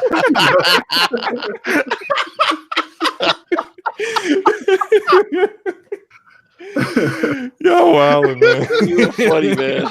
Yo, Lance Redder, it's got to be funny listening to him order like McDonald's at the drive-thru. Oh my goodness! You got to know who he is, right? Oh yeah. He's like, hey, that's funny, man. Hot coffee with 5 creams and sugars. With 5 creams and sugars. I love the way he talks. Yeah, man. He has a very distinct cadence to how he talks. Like when you hear him, you know who that is. You know who it is, yeah. No, you're right. You're right. I forgot he was in Horizon Zero Dawn. Another great game, by the way. I gotta finish that. I'm like only like 5 hours in. Oh, dude, you gotta. Oh, I gotta get back to the DLC. The DLC was, and I think that's another situation where the DLC is actually better than the main game. Is it really? Oh, really? Oh, I gotta get to it then. I didn't like the last battle in that game either. What? Yeah, wasn't a fan of it. when you get to the end of a game, just don't finish it. No game. That was terrible. Boss battle was garbage. Boss battle was garbage. Yeah. I agree with OBJ's comment just now. He said Remedy has stories to tell, but their execution lacks a lot. They need to work on that. Yeah. Man, the Max Payne games are good. I'm more interested in what Control is looking like these past couple of showings. Oh man, I can't remember who did it. It may have been IG. No, I think it was Game Informer. Game Informer has actually played it, and they got me hyped for it because they were just talking about how the abilities are. Like, there's no, like, you get abilities basically through the side quests that you do, going through the building, and the building changes. Like, you can walk into a room and then next thing you know, there's sky and a forest, and it's just like it just like there's like pocket dimensions and stuff like that, and then you have to fight like mini bosses to get some of those abilities, but you need those abilities to finish the game, and there's no hey, go over here and do this direction. Yeah, there's no direction. You just kind of find things. I'm really feeling it. Like, I'm really feeling the direction they went with it. Yeah. It looks like it's gonna be a day one buy for me on PlayStation because they got all the exclusive stuff. Sorry. That I don't make these decisions. Slow-mo's like, give me that anti-consumerism. Hey, look, I want the best experience, and unfortunately, the best experience is not in 4K and 30 frames per second. It is the exclusive missions and content that are on the other platform. So, even before, like, I did a Twitter post about this. I'm sure it pissed some people off, but even before the whole talk about Final Fantasy VII Remake potentially not ever coming out on Xbox came out, I had already made a decision for. Did not care if it was coming out a month after, a year after, or never. It was already going to be in my hands on PS4 in March. Day freaking one. I don't care like exclusive content. I'm even with that. When Rise of the Tomb Raider came out on the Xbox, and it all came out. Oh, it's coming out a year later on PS4. Okay, y'all can wait. Right, I'm playing it day one, wherever it is. So Phil, if you're listening, I'll buy games on your console when you buy exclusive content for it. Look, man, we talked about that on Boom's channel. Me and Brap was on there talking, and we were talking about how what that game. I said the moment they announced it for PlayStation only, and it was coming first to PlayStation, I was buying the game there already. Right. And then Square Enix just made it harder for me to go out and buy it on different platforms because of the way they're releasing the game. So I'm not doubling down twice on a game that I have to play over the course of like 5 years or so. Exactly. I'm not going to go back and play it again on Xbox just for the achievements and the experience again. Sorry, not doing that. We're not 15 years old anymore. We got other things to do in life. Right. And like, that's like, if Phil wants to keep with this kumbaya, we're not going to take content away from other players. Okay, you keep getting punched in the face because that's what Sony going to keep doing to you. They just all right. We're going to keep taking it. Say what? They just need to get these games coming out day and date because I would have bought it on Xbox if it was coming out the same day. But yeah, I mean, like if you gotta pay Square just to put it on day and date, do what you gotta do, homie. But like, you're missing out on a huge game that is going to sell extremely well. Everyone who is our age, I'm saying everyone who is like 35 years old and up, that's a gamer, is buying this game. That's just facts.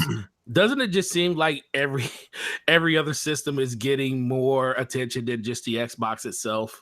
Like Switch gets more. We're getting more love. We're giving more love to the Switch than the Switch is giving back to us. Just think about that. We're giving them another character for Smash. We gave them Cuphead. They got Hellblade. They got They have Xbox Live coming to their platform at some whenever unannounced date. They're getting so much stuff from us, but Switch isn't giving anything to us with Nintendo. So, man, it's like these one-way conversation, these one-way relationships they're having, man. It just kind of just sucks, knowing that this is kind of happening, because I think most people would be okay with it if we were getting something like how Ubisoft did, how they got to make an IP around the Mario game. Of course, it was only on Switch, but the fact that they got a chance to make it. We're not even seeing any type of thing like that for Xbox for us. Hey, you're doing a lot of we talk.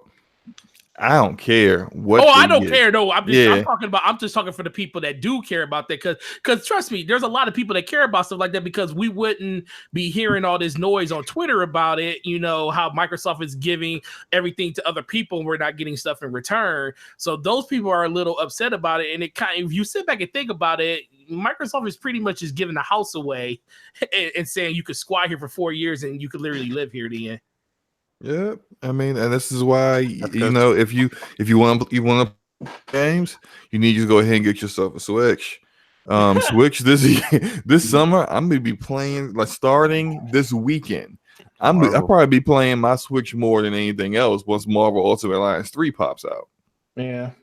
Mm-hmm. Oh, I'm season pass too. Did y'all see it for Marvel Ultimate Alliance 3? No, how much is it? $20 comes with story DLC. It comes with 3 different packs. It's story DLC for each one. It's going to come with exclusive characters for Fantastic Four, X-Men, and the Marvel Knights. So you said X-Men, I'm good. Yep, that's buying it. And that's going to be and day one. If you buy it on day one, you get the Deadpool chef skin for the game. If you buy it day one, that's a day one download. $20, man. Can't beat that. I'm there. Yep. I'm getting that, man. I know you guys were talking about when I first got in. Y'all talking about Gears 5, right? We were Trouble 5. That's what we were talking about. I can't remember. I'm trying to remember what I was thinking about that before Enrique switched gears, but no pun intended. So, yeah, no pun intended. I'm kind of two minds with this game, because I'm really disappointed they haven't shown any single player, because I pretty much just play the campaign and that's it. That's the Gears. When it comes to Gears and Halo I play for the campaign and the multiplayer. Gears, I just play for the campaign. I don't really rock with the multiplayer like that. Worried, Slow-Mo? So you don't be out there in the multiplayer street, Slow-Mo? I couldn't hear y'all. Say again. I said you don't be out there in the multiplayer streets on Gears? You gonna be rumbling in those sewers?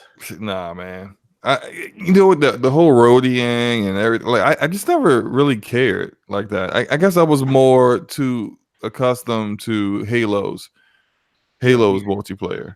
You gonna be out there with Kofi and now? You gonna be out there with Kofi and Eric Hudson now? Oh yeah, I think Erica is big on Gears, but I think Kofi's huge. Yeah, but Kofi's big on Halo. Kofi gonna be on that Gears, bro.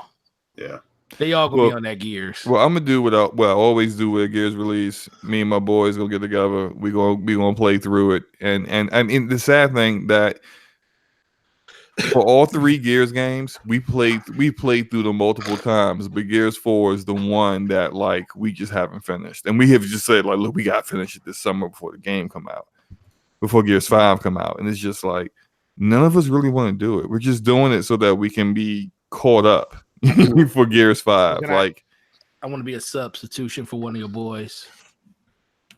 Hey, look, man, come on through. I just need to finish it.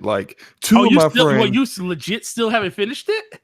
No, let me tell you where I left Gears 4 off. I left off 4, right when you get Marcus back. Oh shit! Goddamn. Right.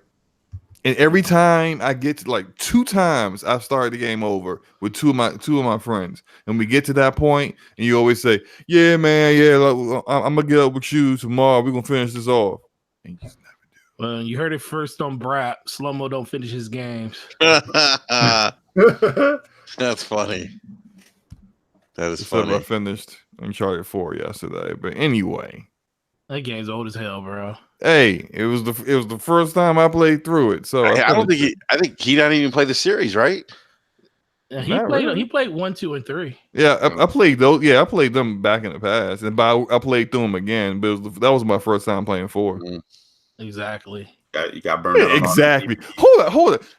How am I getting shade from Forte about not finishing games? You don't even start games. How about that? You're right. If I was to show you my list of backlog, you'll be like, "What the fuck?" Yeah. I played 5 seconds of Spider-Man. And Nate says I prefer Microsoft to stay away from Japanese developers. The last thing I need is their input in messing up the scene of the East.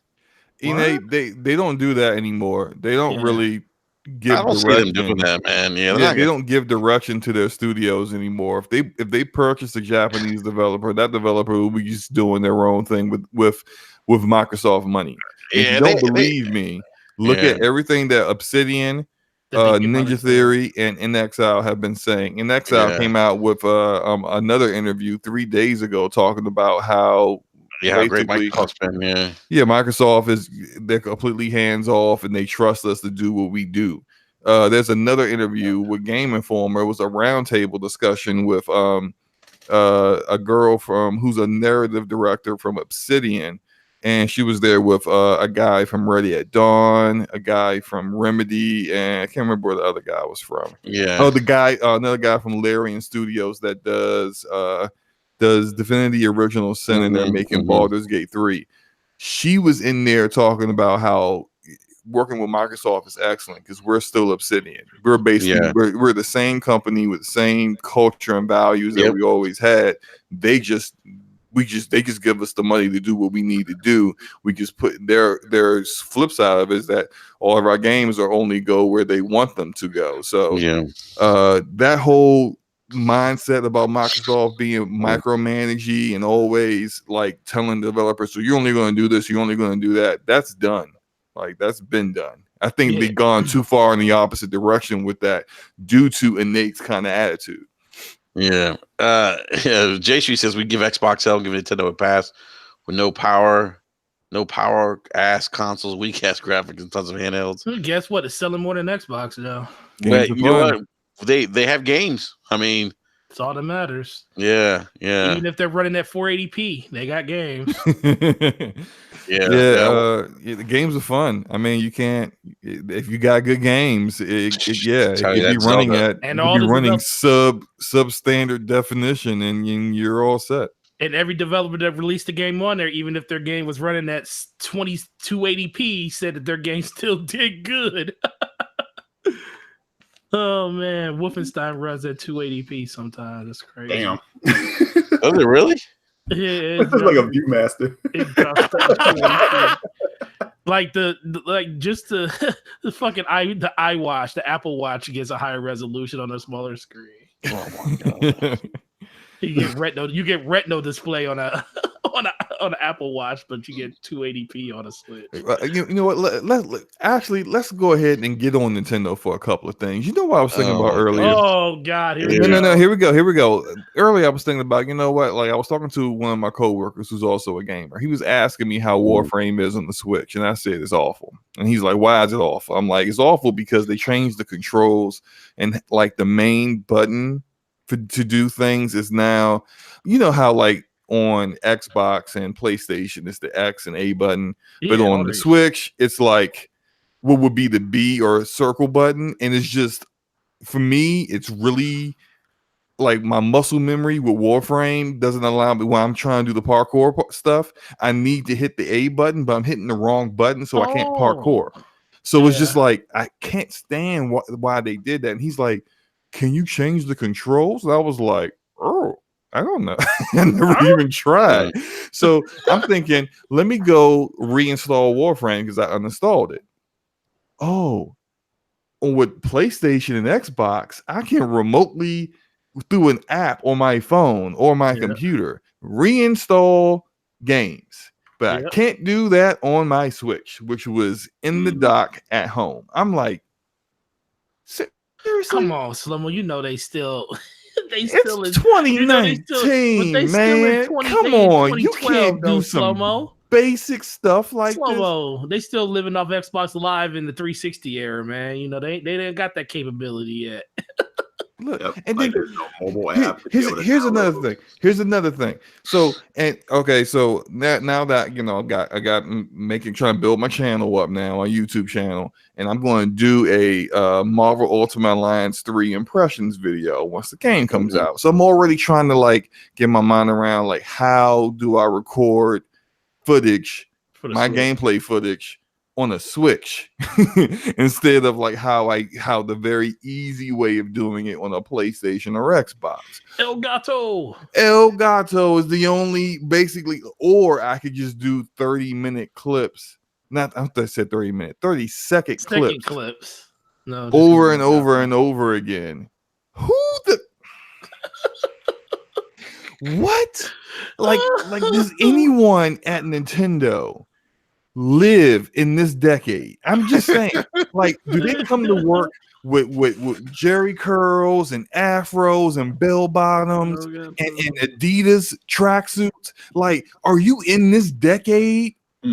Well, you got to remember too that for a while Nintendo didn't even want you to upload YouTubers to do anything with their content if you weren't in the creator program. Right. So it's So I got a capture card, and you got one. Yeah. So and I'm before I got on, I was looking at it just came in through the mail. I'm looking at what I need to do to set this up. I'm like, why do I have to do all this just to record some damn footage? Damn you, Nintendo. Can you just get to this century, please? You got HD 60s or just 60? Dude, they don't need to. They're the hottest selling console right now. 60s. So what? You got the 60. You got the HD 60s. Yeah. You got one. Yours is better than mine. Look at you. Hold on. So you got El Gato. Yeah, the El Gato. El Gato. The make your recording a lot easier. Wait. Hold on. So Ellen just speaks. Sorry if I butcher your name. Says no. You let the devs do what they want on the first game, Slow-Mo. If it succeeds, you have no. If it fails, they'll take direction on the second game, no problem. You figure out that way who needs it. Maybe that's a thought. Maybe that's how they're going about it. I mean, but I think if you told Ninja Theory, right? If you told Ninja Theory what they told them, and let's say you're Ninja Theory, and you get told you have full creative freedom, and that's why I'm doing. I think let's say Bleeding Edge doesn't do that great.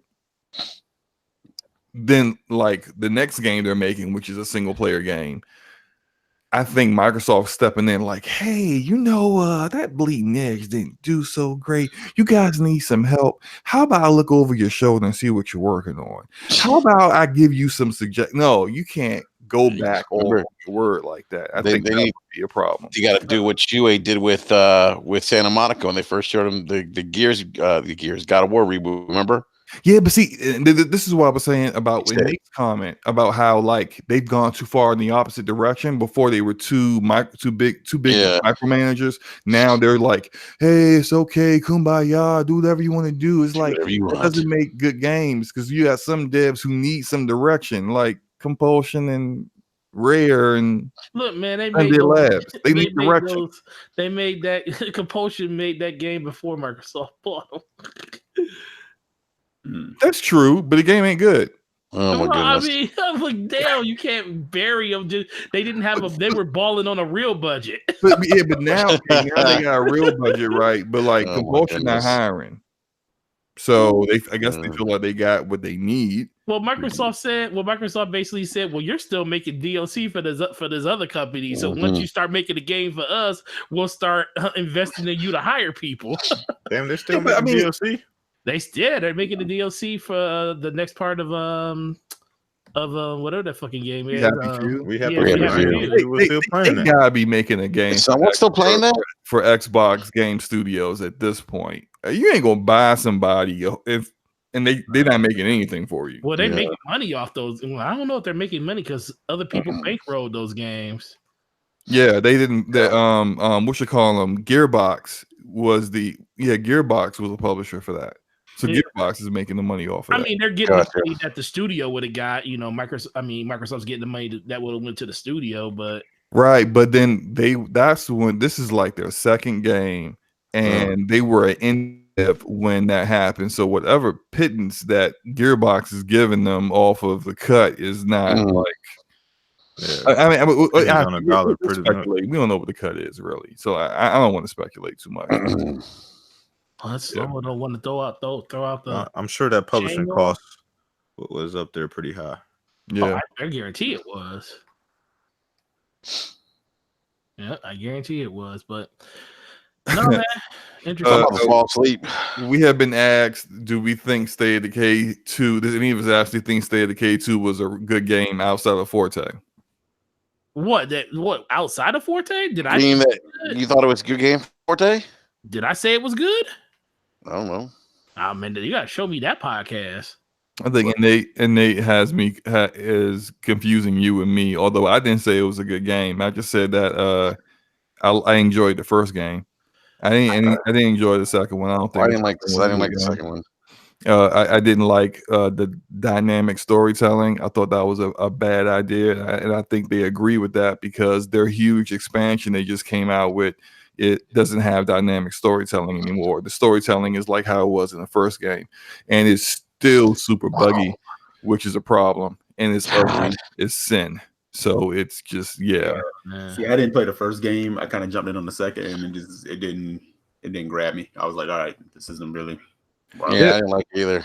It has a gameplay loop that I heard it's fun with friends. Really work for some people, you know. That's another bad thing. I ask you guys this: do you guys think that games as a service have kind of ruined when it comes to the state that we think games should launch in? Like, it's one thing for a game as a service, but for full-fledged games to come out broken. Yes. So you think it's that too? I was thinking that too. Yeah, I disagree. I don't think so. I do. I mean, look at Fallout 76. Look at State of Decay. Look at what was it? The pirate game, Sea of Thieves. I don't think. I think the fans of those games did because they make all the excuses and that gives they'll fix it. You know, it's studios carte blanche to do what they want to do. Like, but if you raised hell and showed it with your wallet, they'd be like, all right, we're not going to do that anymore. We'll ship this when it's ready. But there are single player games that release broken too. Watch Dogs 1, Assassin's Creed Unity. There's so many games that release broken, and publishers think, you know what, it's all right. We'll just release it like this, and then we'll fix it on the back end. I don't think that's exclusive to just games as a service. And most of the games as a service are looter shooters, and that's like the genre that I enjoy the most. So for me, I'm fine with it because I don't know. Are you I like my loot shooters? I think game as a service just open up people's eyes to just looking at games differently. Anyway, even just some of the bigger games that have come out that just aren't really selling that well. People just look at those games differently. If they don't feel like those games are complete, then they're not gonna waste their time on them. You know what I mean? Like, games don't really sell as high as they used to, and even some of the games as a service, like, look at The Division. That game is $20 right now. And people aren't even talking about it. Like, when it first came out, it was all the rave. And then it's like, all right, well, on to the next thing. It's not like a big thing like it was when it first released. And everybody was like, oh, this is going to be, the game everybody's been waiting for. It just came off of Anthem, which was a huge disappointment. Yeah. And, like, it just reminds you of the one game that survived it all. Don't do that. Don't do that because one game that survived it all. Because Bungie isn't the reason why that game survived, and they clearly did everything within their power to make all of you Destiny fans leave. They tried. You tried. But guess what? The game, it's okay, but they built a great game. That's the thing. It's nothing. The game isn't the problem. It was the game ain't that good. Okay.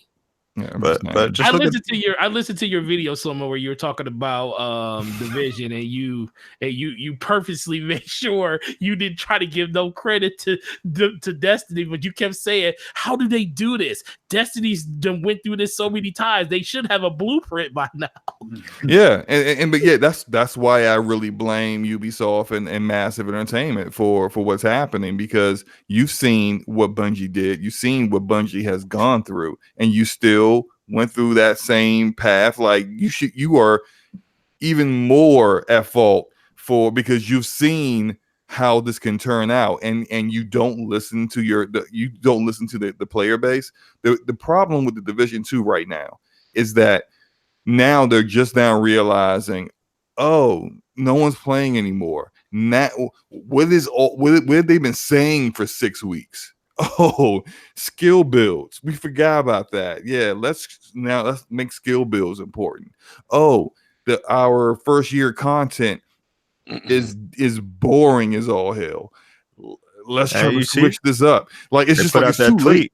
They put out that tweet about, asking fans if they'd be interested in playing a single player game built in the Division universe. It's just like they had, like, and Forte mentioned my video. In my video, I talked about how in the first game they actually tried to be innovative. Like, they came out with survival mode. They came out with underground. They had ideas that worked. They right. before Destiny came out with what's that PvE mode? What's it called? Gambit. Before they came out with Gambit, they stole that from The Last Stand from the Division. The Division did that first. They had innovative, like, and that's where the Division 1 went from release, complete bomb to, oh, it's getting better. It was always, well, not always, but after like update 1.3, it was on a trajectory up, and it kept going up until at the end, at 1.8 update, everyone like, this game is great. I can't wait for the sequel. Oh, and they showed that, and they acted like they talked about all the stuff that they were going to do that was going to be better than the first game. But then the game went from high marks, great reviews, everyone loves it, and just went on a slow trajectory down. And they have not listened to anything that anyone has been telling them. Oh man, I'm sorry. So that's what Bungie did. Bungie didn't listen to people, and two people started leaving their game. And then they said, "Oh wait, hold on, come back. What was the problem again? Okay, we'll do that. We'll do whatever you want. Just come on back." That's where Massive is right now. They just want people to come back. Oh, you want better? You want skill builds now? We'll do that. You want better PvP? Okay, we'll do that. But I think the difference, this is the thing that I think the difference is, and you're right, Bungie was asking people to come back. But the reason people left Destiny wasn't because the game wasn't good. It's just at a certain point, there was just nothing to do in Destiny. Everything had been done. You don't see people leaving Destiny a month after the content drops. It's usually 2-3 months in the middle of a season when it happens. And the biggest thing that I just noticed about just communities in general, Bungie, they have Guardian Con. Would you consider? You love Warframe. Warframe has one of the best communities. I think it's one of the best looter games that you could play. I love that game to death. I will almost put this game. I won't even say almost. This game is on the same level as a community as Warframe is. Like, Warframe has that tight-knit community of people that will always be there. Even if they don't play the game every day, they will always come back for the new stuff. Where I just feel like other games in that same ilk, they don't have that. They don't have that type of fan base that's willing to just say, whatever the game's going through, I'm always willing to come back and do the next thing. And that's where I think the separation from Destiny and other games are. And I say Borderlands is in that too, but the difference is Borderlands technically up until this point, we don't know what Borderlands 3 is going to be, hasn't been a game as service. Borderlands was always a game that you could play with friends online, but it wasn't a service type game like they're trying to say that Borderlands 3 is going to be. So Destiny is like a one of one when it comes to that, because they keep that same thing going over and over again. When people get mad, they leave, but they come back for every DLC. That's why the game still stays over 1 million players. And it's something about that Bungie magic, man. That shooting, it's some of the best shooting you will ever play in a game. Oh my goodness. I would never take. No one can deny that the game is the best shooting game you can play when it comes to that type of game. Nobody can deny that. Can you? Yes. Can you put your pants back on? Yes, I am. and stop like. Look, man, it's touching the truth. yourself as you talk about that. Don't get mad for the truth, bro. Don't get mad for the truth. All right, hey, real quick. I gotta get to bed, so we gotta wrap this up. Slow-mo, say what you're gonna say real quick, and then we gotta wrap up the show. I agree with you about Warframe. I do think Warframe's community is probably more loyal than the Destiny community. But that is also because Digital Extremes has never really done things the way Bungie and Massive Entertainment have done to kind of betray that community. I think I will disagree with you about the Division. The Division 2 right now, the Division community is in a place where it's never been, and it's because they are currently less than 1,000 people watching it on Twitch on a regular basis. That never happened with the first game. The first game always had a dedicated community, although much smaller than Destiny's community, but a dedicated community nonetheless that continue to play the game. Even those people are done. Like they're just like, I'm going to play something else. I'm going to try some different games. Like I watched this morning, Marco Styles, the biggest Division YouTuber, playing a Destiny raid. And he does not like Destiny, but he just needs to find something else to play. It's just, that's where the game's at. And now they can fix this, but if they don't, I don't think Ubisoft's gonna approve of a sequel. That's sad too, because that's sad. It's a good game. Yeah. I spent $100 on that game. I need to fix it. Yeah. All right, guys. We need to wrap up the show. Because I get to bed. But let's talk about this Bungie thing again on Wednesday. Sure. He said, "Let's continue this conversation on Wednesday." Yeah. People are like, people probably thought tonight was Brap. Yeah, today was Brap, you guys. It's supposed to be a Brap rant. This is just a warm up. This is a warm up to the main event. It's just appetizer. This is the appetizer. The main course is coming on Wednesday. Look, man, you don't get the whole team together summertime people got things to do, and the fact that we all here, man. It doesn't happen. This does not happen usually on a Brat rant or something. Right, man. Got the whole team, man, like the Avengers. We all showed up. Yep. At different times, everybody came in. Everyone came in. Yep. Slow-mo was Captain Marvel coming in at the very end of the fucking day. Yep. Too funny. I just jumped in and I was like, "What are we?" I said, "Yes, Forte. Hey, what's up, y'all? What are we talking about? What the hell is this?" Yo, Forte, the chat saying you missed the comment. I don't know what. I don't know. I don't know what people. We'll have to save it till Wednesday. What did he say? We can't. And they want to know what you think about the bad juju quest. Just real quick. Oh, the bad juju quest. Super easy. I think it was the mission was fun. The fact that you could solo of it was very fun. And I like how they bled us all of our materials, which I'm just joking at because most people don't have that much material. So I'm not a fan of bad juju. Yeah, we'll talk about it on Brat, but I like the weapon. What am I really? I've never been a big fan of bad juju. I like the weapon just because I'm a fan of pulse rifles in general. It's a decent gun. I liked it from the first game. And and the thing is, I think this gun kind of speaks to the reason why they nerfed so many of the exotics that give you your super. Because can you imagine? Don't defend that.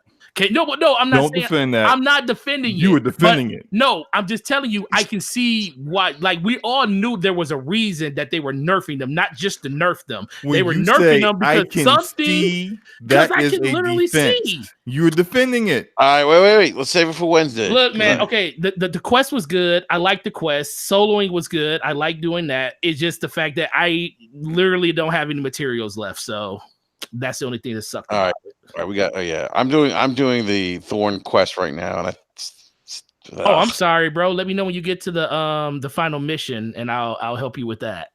Yeah, Luca jumped in my game the other day, and like told me I had like a bunch of things to do to get my light up, and I'm like, what? Oh yeah, like it was a lot. And I was like, this is a grind. Yeah. I got not the game to leave and then come back to. Did you do the power surge bounties for the 690 light? No, I didn't do it. Why? I didn't do it. What light level are you? I'm like 690 now. Oh my god. Yeah. I'm sorry I wasn't there to save you earlier. You weren't there. I said, look, I'm sorry. I said, and he'd hop in the party. Hello, and then leave.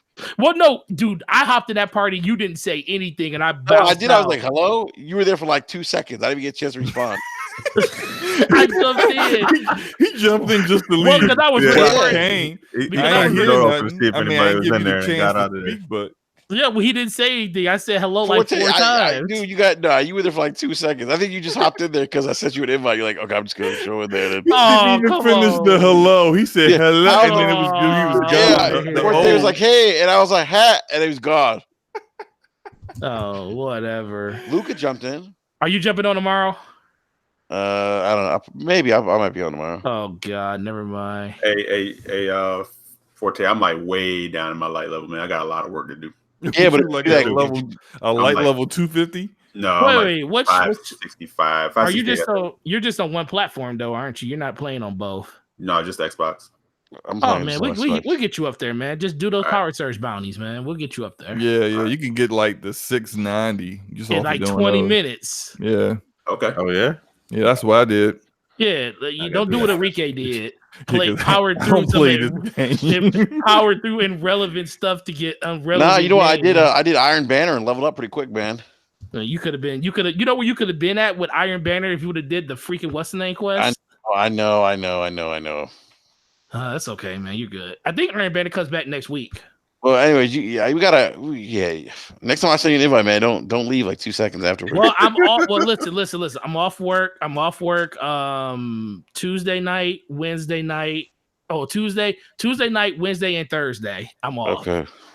And I'll be on Nothing But Destiny because my wife's going out of town, so I'm staying at home with the kids. All right. What? Okay. Oh, what? OBJ said there was a point during Destiny 1 that he was considering getting a Hawk Moon tattoo.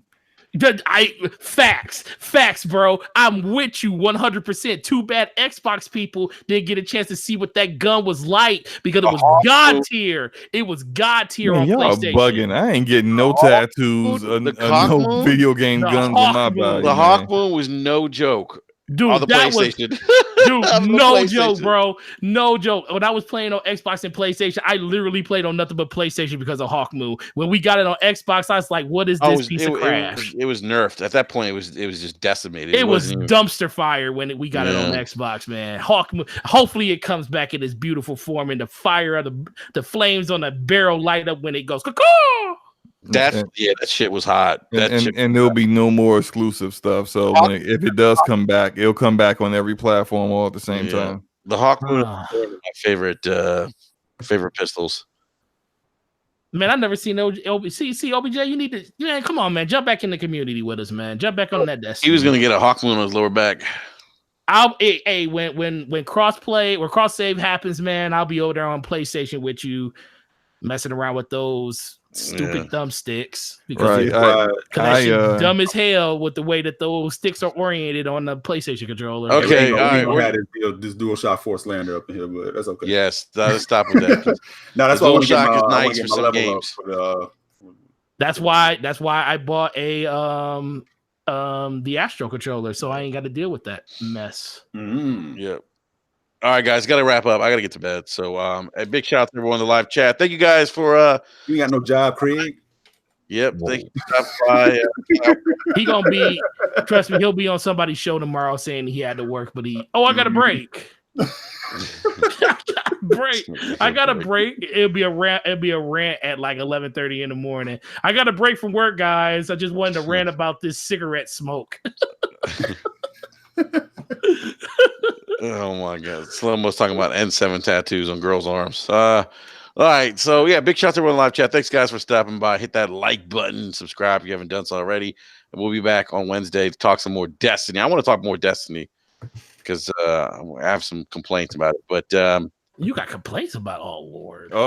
Forte about to get the guns out. Oh boy. Yeah. So all right. Don't complain about Destiny. I haven't defended Destiny in a while. I was kind of pissed at it. You're gonna have to defend it. Yeah. So all right, I'll be ready.